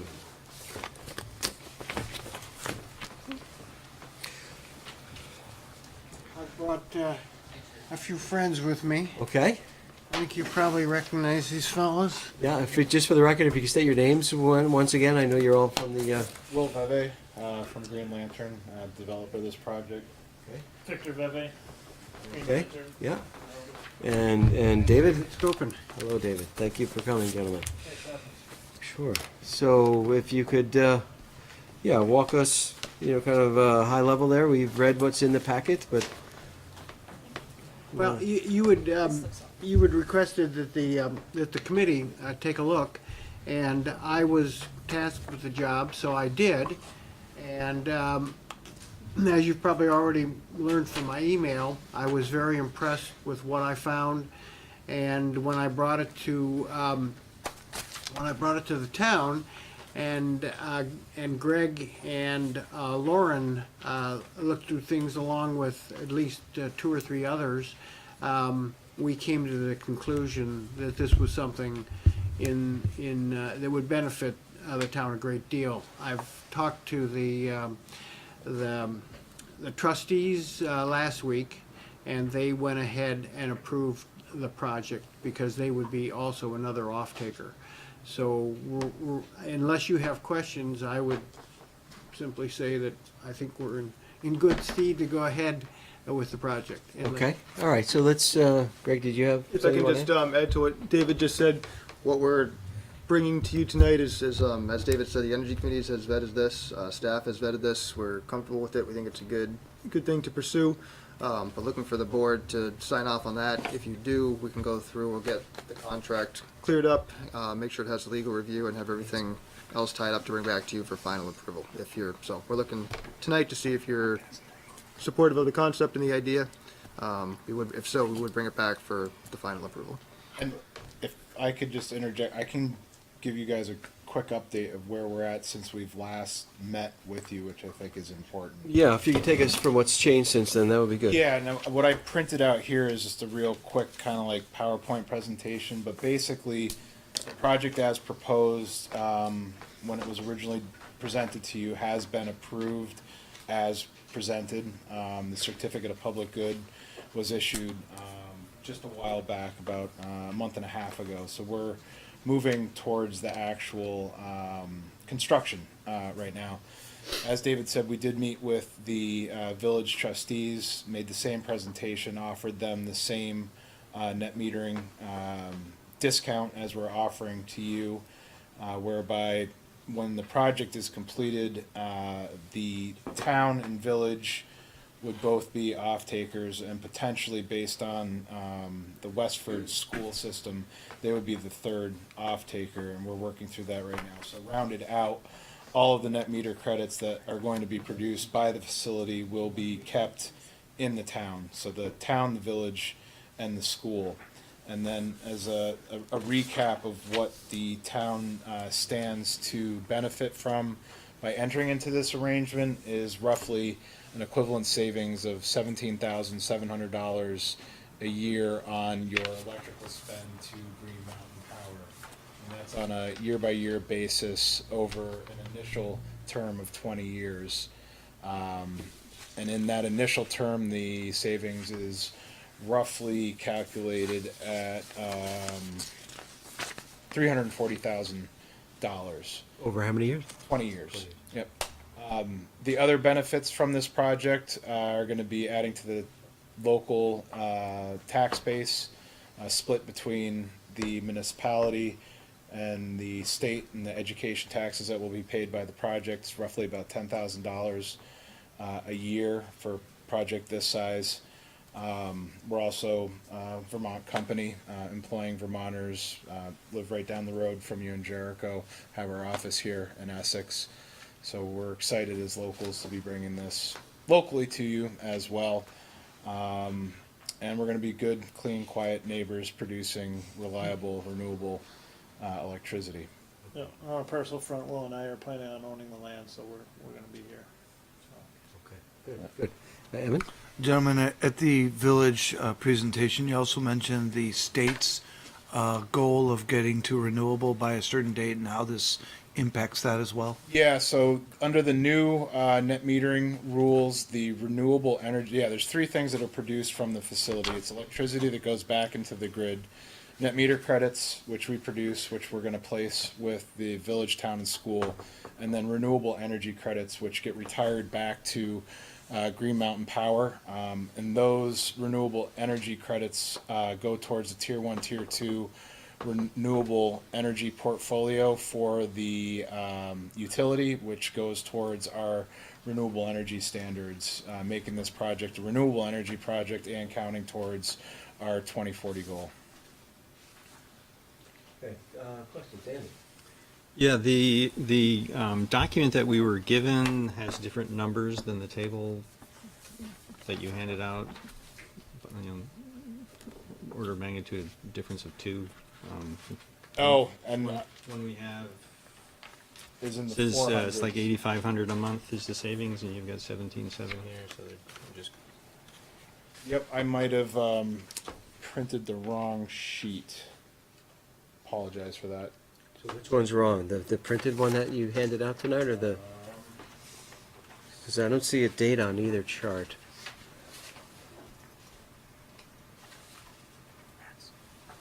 Great. Is it that, is the chart handed out tonight, is that the town and the village combined? Yes, that is. I was wondering if that was the case. Yep. Okay. I apologize for that. So the actual 420,000 to the town. The balance goes to the village. So if you give me just a second to do quick math, and I can send a new. That is the correct sheet up there. So I did a cumulative sheet. Apologize for that. That sheet has the 400,000, which is 8,700 a year, and roughly 160,000 in 20 years. Apologize for the wrong sheet there. All right.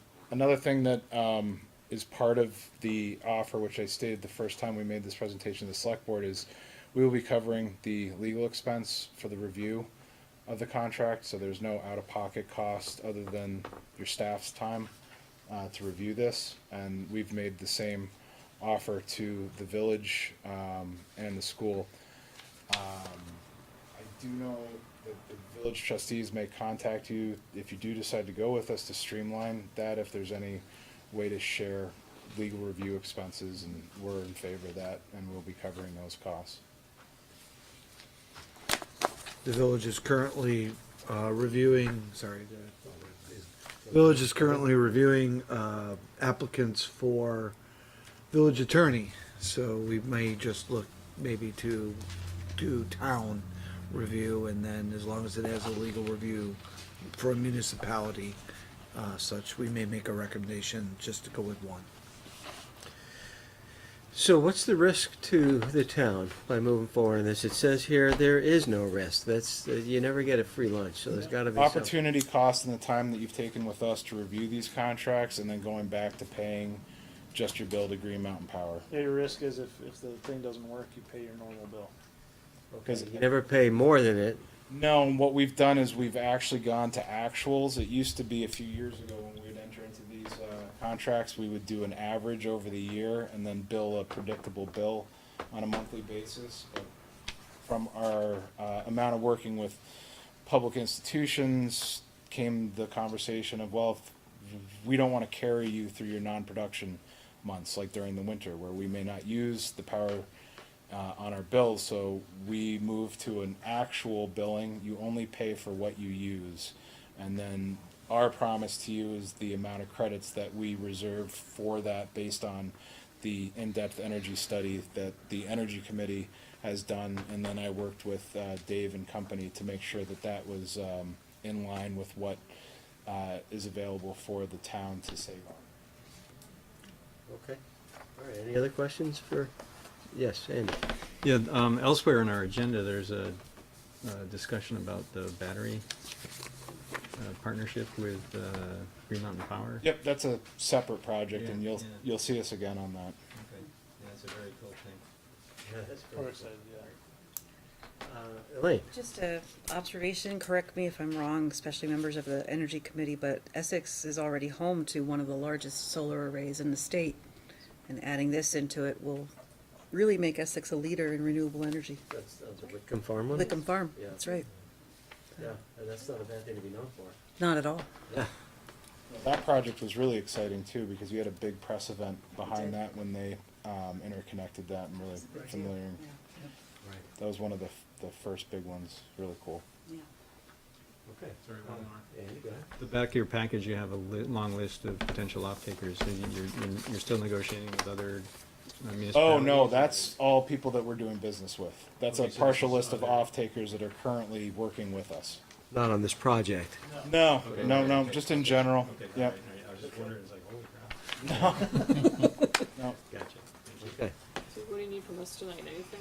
Yeah, we need just, I think, a motion to ask Proceed. staff to proceed with getting the contract, right? So moved. Second. Okay. So, Back before the select board, before final approval, do we, yeah, I think Yep. we still. We're looking for a motion to proceed with the contract negotiations to come back to the select board for approval. Yeah. That's, okay, good? Okay, okay, any, so we have a I already made the motion, and who seconded it? Andy? Mike. Or Mike, okay. Any further discussion on approving them to go forward with negotiating the contract and then have it come back to us? Okay, hearing none, all those in favor signify by saying aye. Aye. Opposed? Motion passes 5-0. Looks like we're moving forward. So, look Great, forward to thank seeing you. the contract. And, what's the time frame for that? I guess it depends on how long the lawyers take. If We can work as fast as you can work, and then I was told that there are sometimes joint meetings between the trustees and the select board. So if it lines up that happens at the same time, maybe we can all meet at that meeting. If not, we'll work around your schedule. We do it about every other month. We get together. Okay. As soon as you get me a Thank you, digital. Energy Committee. Yeah, we have the latest digital version of the contract? We do. Yes, yep, Excellent. yep. And David, thank you for the work you do on the Energy Committee. Really appreciate it. Thank you, gentlemen. Have a good night. Okay, we're gonna move along on to business item 6F. That's the adoption of the 2018 Local Emergency Operations Plan. Greg? So every year, the town is asked to approve a local emergency operations plan. The time is now to do that. We're supposed to approve it before May 1st each year. It's a prerequisite for applying to certain types of grants. It's also necessary if there is, God forbid, a disaster and emergency and we need to request funding, which has happened before. But if we need to request reimbursement from the state or FEMA, it helps tremendously to have this in place in terms of recouping some of that money. So there's a plan before you. It's been vetted by the police chief, the fire chief, public works, and the manager's office. And it's recommended that the select board adopt the 2018 local emergency operations plan and authorize the chair to sign that plan. Thank you, So Greg. moved. We can do that, and we can still have discussion. Do I have a second on that? A second. Okay, so now we can have My further question. discussion. Any further discussion on this? Anybody? Mike? This isn't earth-shattering by any stretch, but how did the educational center get picked to house is it 500 plus Yes. pets? Or is that 500 people and pets are allowed? I believe the latter. Number of occupants. Yes. Right on 500 plus and pets are allowed. I don't think it's 500 pets.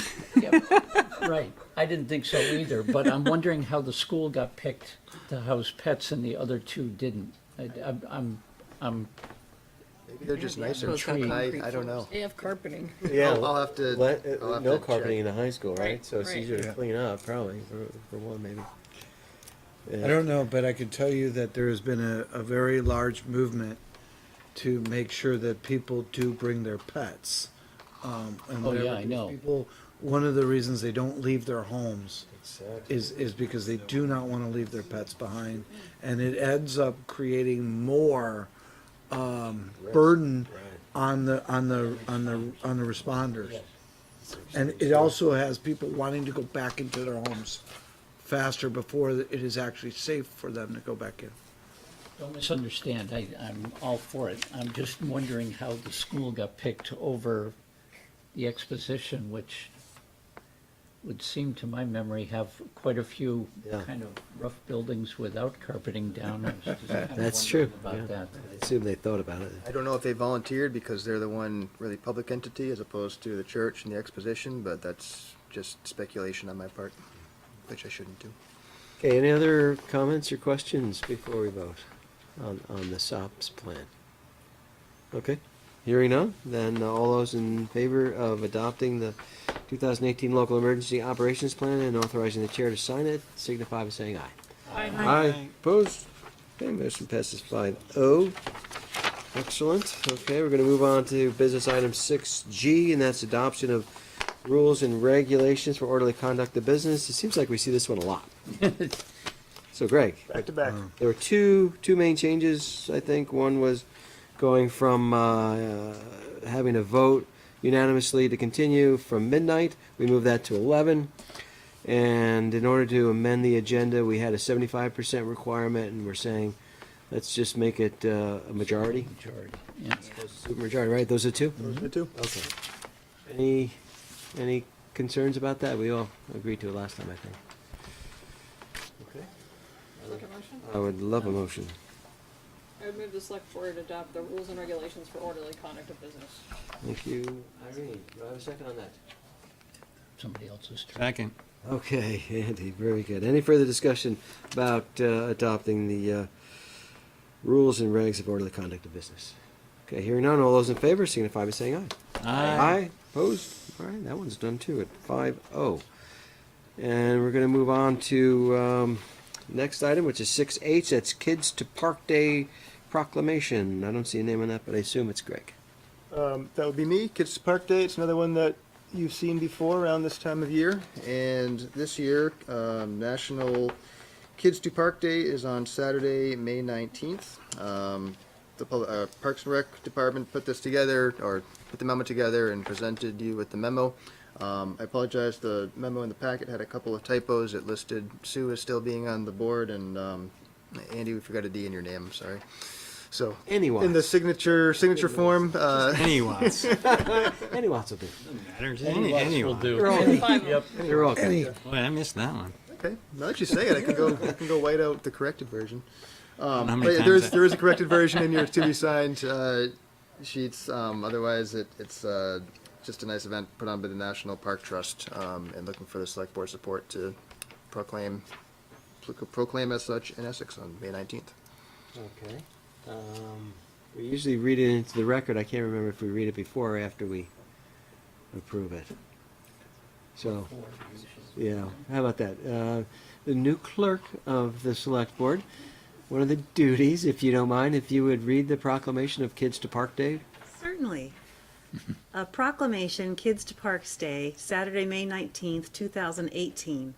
Whereas May 19th, 2018 is the 6th Kids to Park Day, organized and launched by the National Park Trust. And whereas Kids to Parks Day empowers kids and encourages families to get outdoors and visit America's parks. And whereas it is important to introduce a new generation to our nation's parks because of the decline in park attendance over the last decades. And whereas we should encourage children to lead a more active lifestyle to combat the issues of childhood obesity, diabetes mellitus, hypertension, and hypercholesterolemia. And whereas Kids to Parks Day is open to all children and adults across the country to encourage a large and diverse group of participants. And whereas Kids to Parks Day will broaden children's appreciation for nature and the outdoors. Now therefore be it resolved that the Select Board of the Town of Essex hereby proclaim to participate in Kids to Parks Day. We urge residents of the Town of Essex to make time May 19th, 2018 to take the children in their lives to a neighborhood, state, or national park. Thank you, clerk. Appreciate it. Okay, so what's the board's pleasure on this one? Andy? I'll move that we sign the proclamation of Kids to Parks Day. Okay, thank you. Elaine, do I have a second? Second. Thank you, Andy. Any further discussion about signing the Kids to Park Day proclamation? Okay, hearing none, all those in favor signify by saying aye. Aye. Opposed? All right, that one's done 5-0. Great. We're going to move on to business item 6I. We have a couple of packets of minutes to do. One is March 24th, 2018. Do I have a motion for that one? So moved. Okay, Second. thank you. All right, so let's, thank you for printing them out, Irene. May I make a request regarding this particular set of minutes? Yes. I have a big favor to ask. Okay. Of the staff. So this was a really important meeting, and in reading through the minutes, I felt like perhaps they could be a little bit more vetted for accuracy based on the conversations we had and the recording of Channel 17.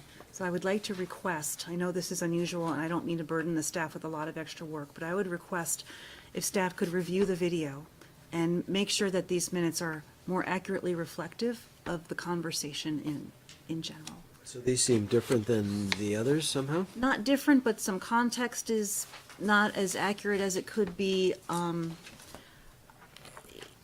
For a meeting of such importance, I feel like it should be a little bit more comprehensive. Is there any particular areas you'd like us to focus on, or the whole thing? Irene has already put together a great deal of edits, and so in terms of presenting the information, I think it would be a good idea if someone with more familiarity with the topic reviewed the tape and confirmed that what was represented in the minutes is truly what happened. Okay. Is anyone else, everyone else okay with that? And then I would ask that once that's done, then this board sees it and approves them. Andy, you want to comment? I know, and we've commented before that the minutes aren't supposed to be a transcript, but I guess I didn't, I'm not sure where there are errors, glaring errors. I didn't either. So, because the topics are very, they're based a lot on the notes that were, the easel pad notes that Jennifer put up and everything. I just want to make sure that there were many comments about people's feelings about the situation between with the village and the town, and some accuracies about history of what I promise I will not make this a habit, but I really would prefer if someone with knowledge of our process and our work to date on consolidation would watch the video and confirm that these minutes reflect accurately what was said. I'm not looking for a transcript, definitely not. So, everybody okay with that? We take it back, Irene? I would just request that you use my edits as a starting point, because I spent a really long time going through these and rewatching this meeting to make sure that my edits would be as comprehensive as possible, so, I don't want that to be in vain. I'd really like you seriously consider incorporating those in whatever else the staff does. Advisement, right? Okay. So if the rest of the board's okay with that, then we can kick that one down the road. As long as we get a little extra time, we will, when he comes back next week, we'll put something together. I'm not asking for it to come back in any particular time, honestly. It's an important meeting and I want to make sure that the minutes are accurate. Understood. Okay. We had a motion on the table, didn't we, for that? Yes, yeah. Okay, so how do we deal with that? Well, you asked the first to amend the motion as a friendly, and then the second seconds it, and that's when you have I'll amend my motion to, who made the first to approve the minutes? I did. Okay? So I will amend my motion to ask the board's approval of having the minutes reviewed and edited before we approve them at another meeting. Okay. Irene, okay with that?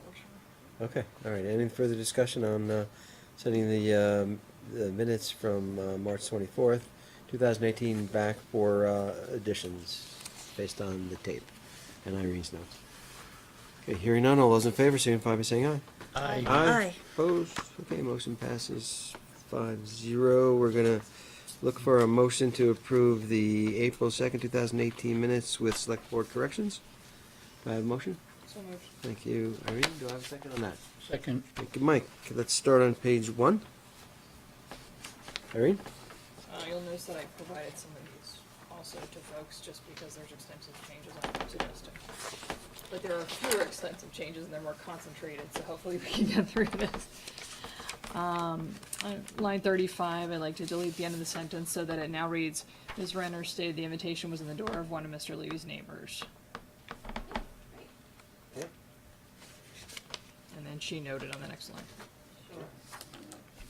All right. Anyone else on page 1, page 2? Irene? Mr. McCone, when he visited, gave us such great history. Yes.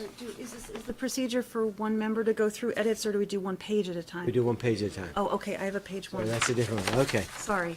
I would just like to request, and Sam, I wrote this up, I'll give it to you after. At the end of line 46, I would like to add the following sentences. Ms. Renner questioned the validity of Ms. Sopchak's election to the Select Board.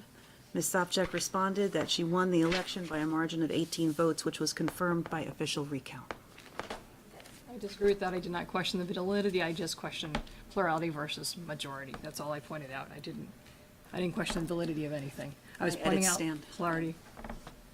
I guess we disagree on the intent of the comment, but that's what I'd like to change it to. It's on the tape. I didn't say I questioned the validity of this. I said the one was by plurality rather than majority. That's the statement I made, and we've I already think I agreed. could change my edit to question the legitimacy, because I do remember that word being used. I'll change that on this page, Sam. Is that clear to you, Sam? Just get changed? Okay. Anything else on 1? I didn't question the legitimacy, and we're told that we're not allowed to rewrite history through the minutes.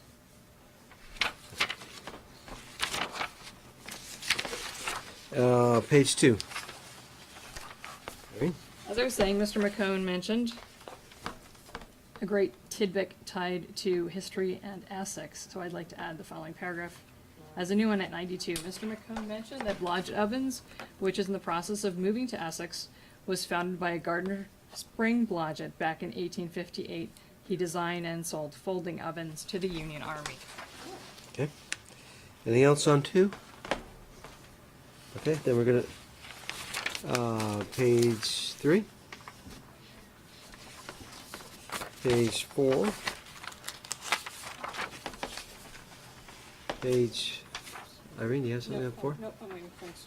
Okay, page 5. Andy? Line 203 is said with regard to page 8 of the water sewer budget, Mr. Lutz wondered, I think it should say Mr. Watts wondered. I believe I asked that question. Which line was that? Line 203. I asked the question about whether the minimum water charge. Okay, anything else on 5? Okay, we'll go to page 6. Irene? On line 261 and 262, it's super majority. I'd like to insert on line 270 the following paragraph where you see the asterisk.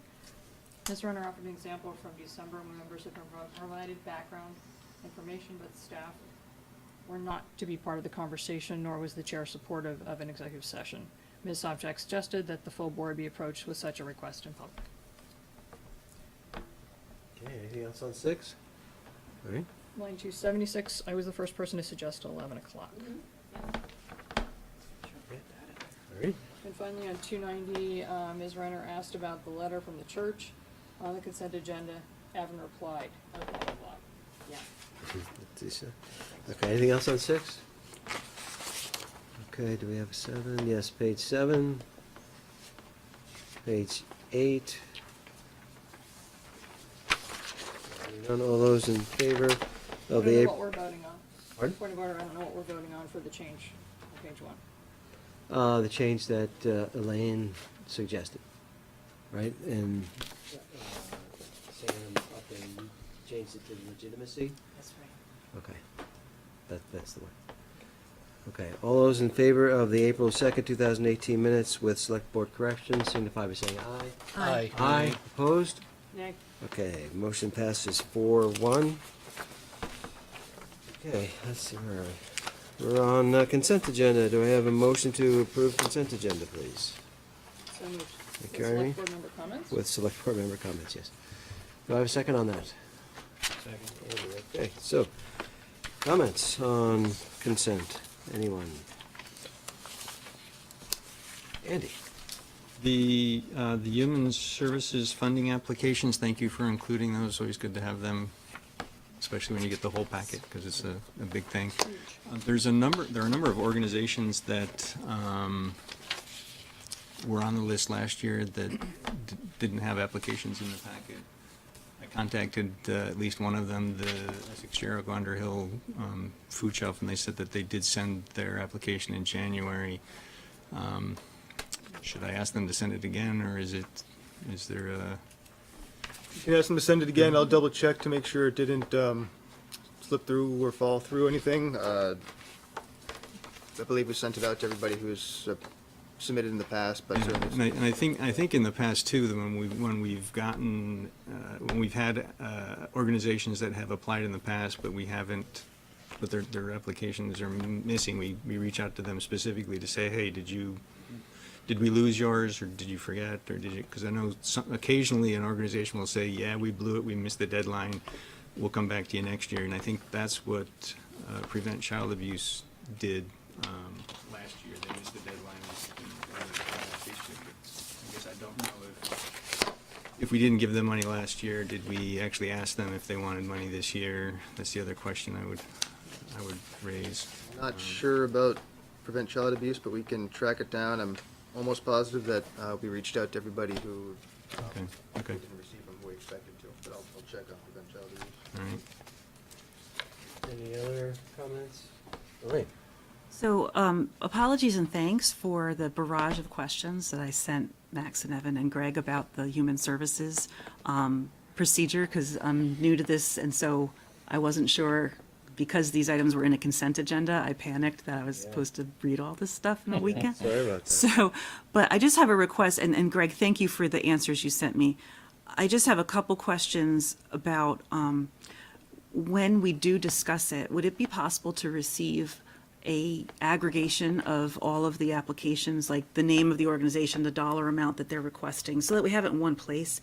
And then, would you mind please providing maybe, I don't know if it'll be in that same chart or not in that same chart, however it works best for you, but maybe 2 or 3 years of history so we could see whether an organization. So this is what we typically get.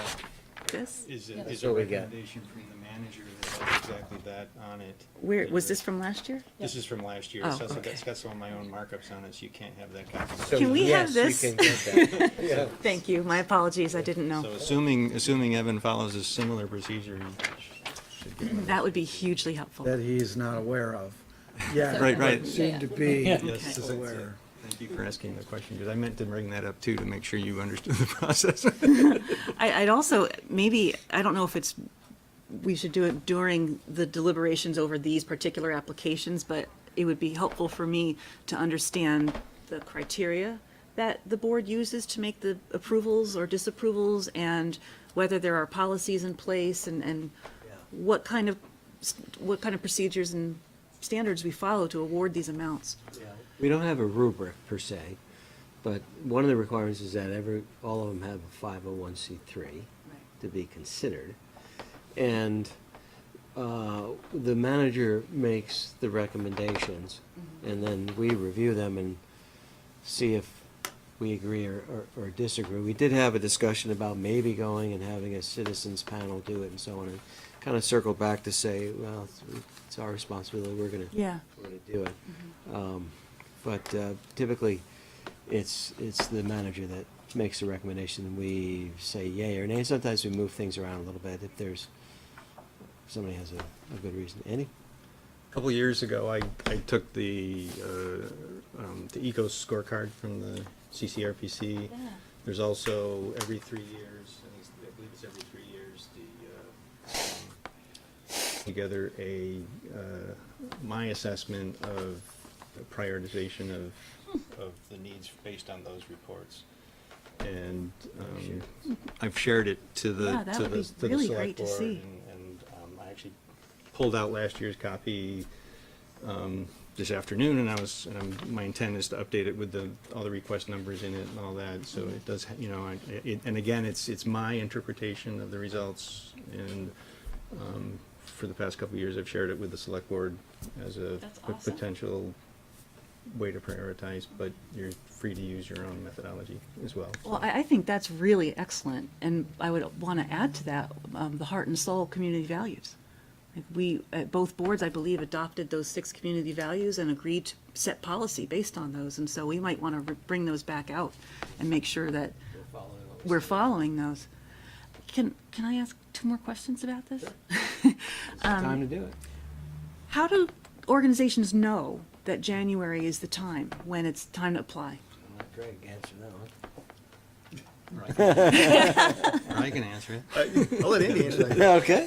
So I think it's in the October timeframe. Everybody who has gotten money in the past gets a letter saying, "Hey, now it's time. Here's the package. This is what we expect to see." There's the request form that all the packets have in it. We ask people to provide an audit if they have it available. Which is why our packet was 1,000 pages long. 1,000 pages, right? And so, and those are. That although we have always allowed exceptions, especially for ones that are lost or missed, or the other thing I guess to say is it's because you don't know this, you didn't know this before, that you typically need to contact organizations late summer, early fall to let them know it's coming. If you want to add somebody to the list, well, I was going to ask that. We could, of course, the select board could make an exception and allow somebody to come in this late in the process, depending on what the organization is. We could have that discussion, but typically it's January, beginning of January is the deadline. But right, it's not necessarily. It's not written in stone. It's not.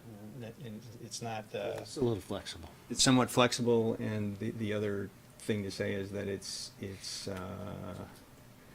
one of the reasons I'm on the select board is that process is not very well known.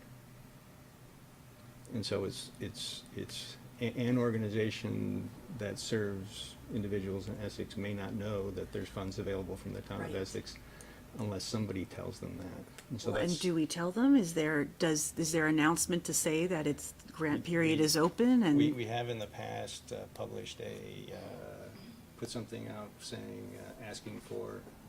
What is it? What's the break? Is it request for?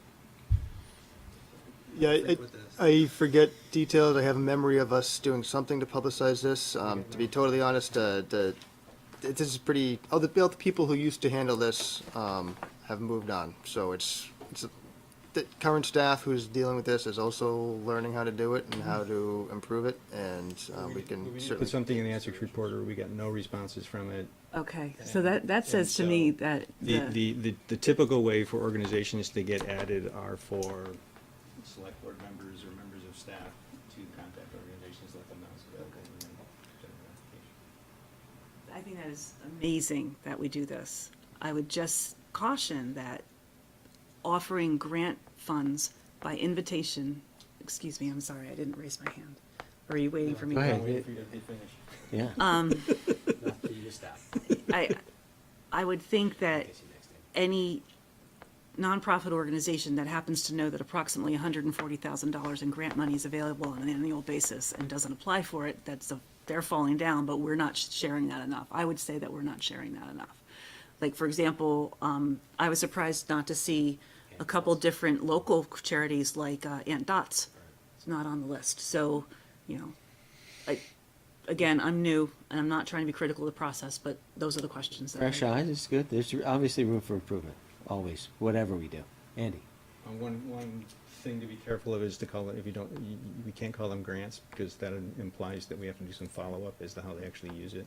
I see. So we don't require any reporting. So we don't require any reporting. So they're donations. So it's human service funding.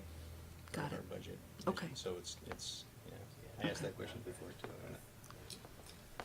And Dodge has reached out. They touched base after the deadline. I will have to check and see if they actually got around to submitting anything. If they did, we'll bring it to you. If not, they are aware of it for the future, but I'll check on that. Evan? Thanks. And on my voluminous list of things to learn and do is to find out about this process and work with staff on how to, try to improve upon the communication aspect. As you all know, one of the comments from the 24th meeting and stuff is to have someone more dedicated with a communication strategy. I am working on that as well, with a position that will be coming due in October, and working on how we get out to the public and where we need a pep and where we need a little more of this. And it's an interesting thing that the town does give out this type of money, but we also want to see where it's going, how it's going, what its impact is. And you can hear tonight with the VNA, people change and their organizations change over the years, and how they get funded sometimes changes. And you're like, well, you're part of this organization. Well, you're affiliated with them, but maybe not funded by them. And when you hear what they actually do, you say, oh, Now I understand. that's well done. And okay, our money is going, the people's taxes is going for that benefit. But we do need to figure out how our message is getting out there. All right. And Andy will remember, because he came to some of the meetings of a task force that we had that included select board members, probably 5 years ago now, looking at some of the very questions you're raising. And so it may be timely to revisit some of them, but we did go through a long list of. And if I might follow up, the heart and soul, some of that stuff is, I think what we also need to do, there's a little far afield of this, but we need to go back and do a better job of communicating what the town and the village has accomplished since that meeting about 6 years ago. Because I went back through it this weekend, and congratulations, you have done a lot of things, maybe not completed, but worked on a lot of issues in that report. And it may be time to maybe look at doing a refresher on heart and soul and keeping that engagement going along with this effort to get out to the community of the monies that are available. Andy? December 2nd, 2016, we had a public engagement workshop. Okay. And just a public, we actually hired a consultant to run this thing. We got a somewhat thick packet, and it ended there, as far as I know. Okay. So there, there's some input that might be helpful there. To revisit. I would love to get a copy of Okay, I'll give you one. it. I know you have it. If you said- you know you have it. All right, any other comments on consent? Okay, then hearing none, all those in favor of the consent agenda signify by saying aye. Aye. Opposed? Okay, motion passes 5-0. We do need an executive session, and I think you're good, Andy, you have it? I move that the select board enter into executive session to discuss the proposed public official appointments pursuant to 1 VSA Section 313A3 to include the unified manager and the deputy town manager. Thank you, Andy. Do I have a second on that motion to go in? Second. Thank you, Irene. Any further discussion on going into executive session to discuss the proposed public official appointment? Hearing none, all those in favor signify by saying aye. Aye. Opposed? Okay, motion passes 5-0. We're gonna do executive session. I think we'll go to the small room upstairs to give Scott an opportunity to break down. And, very good. Now break dance.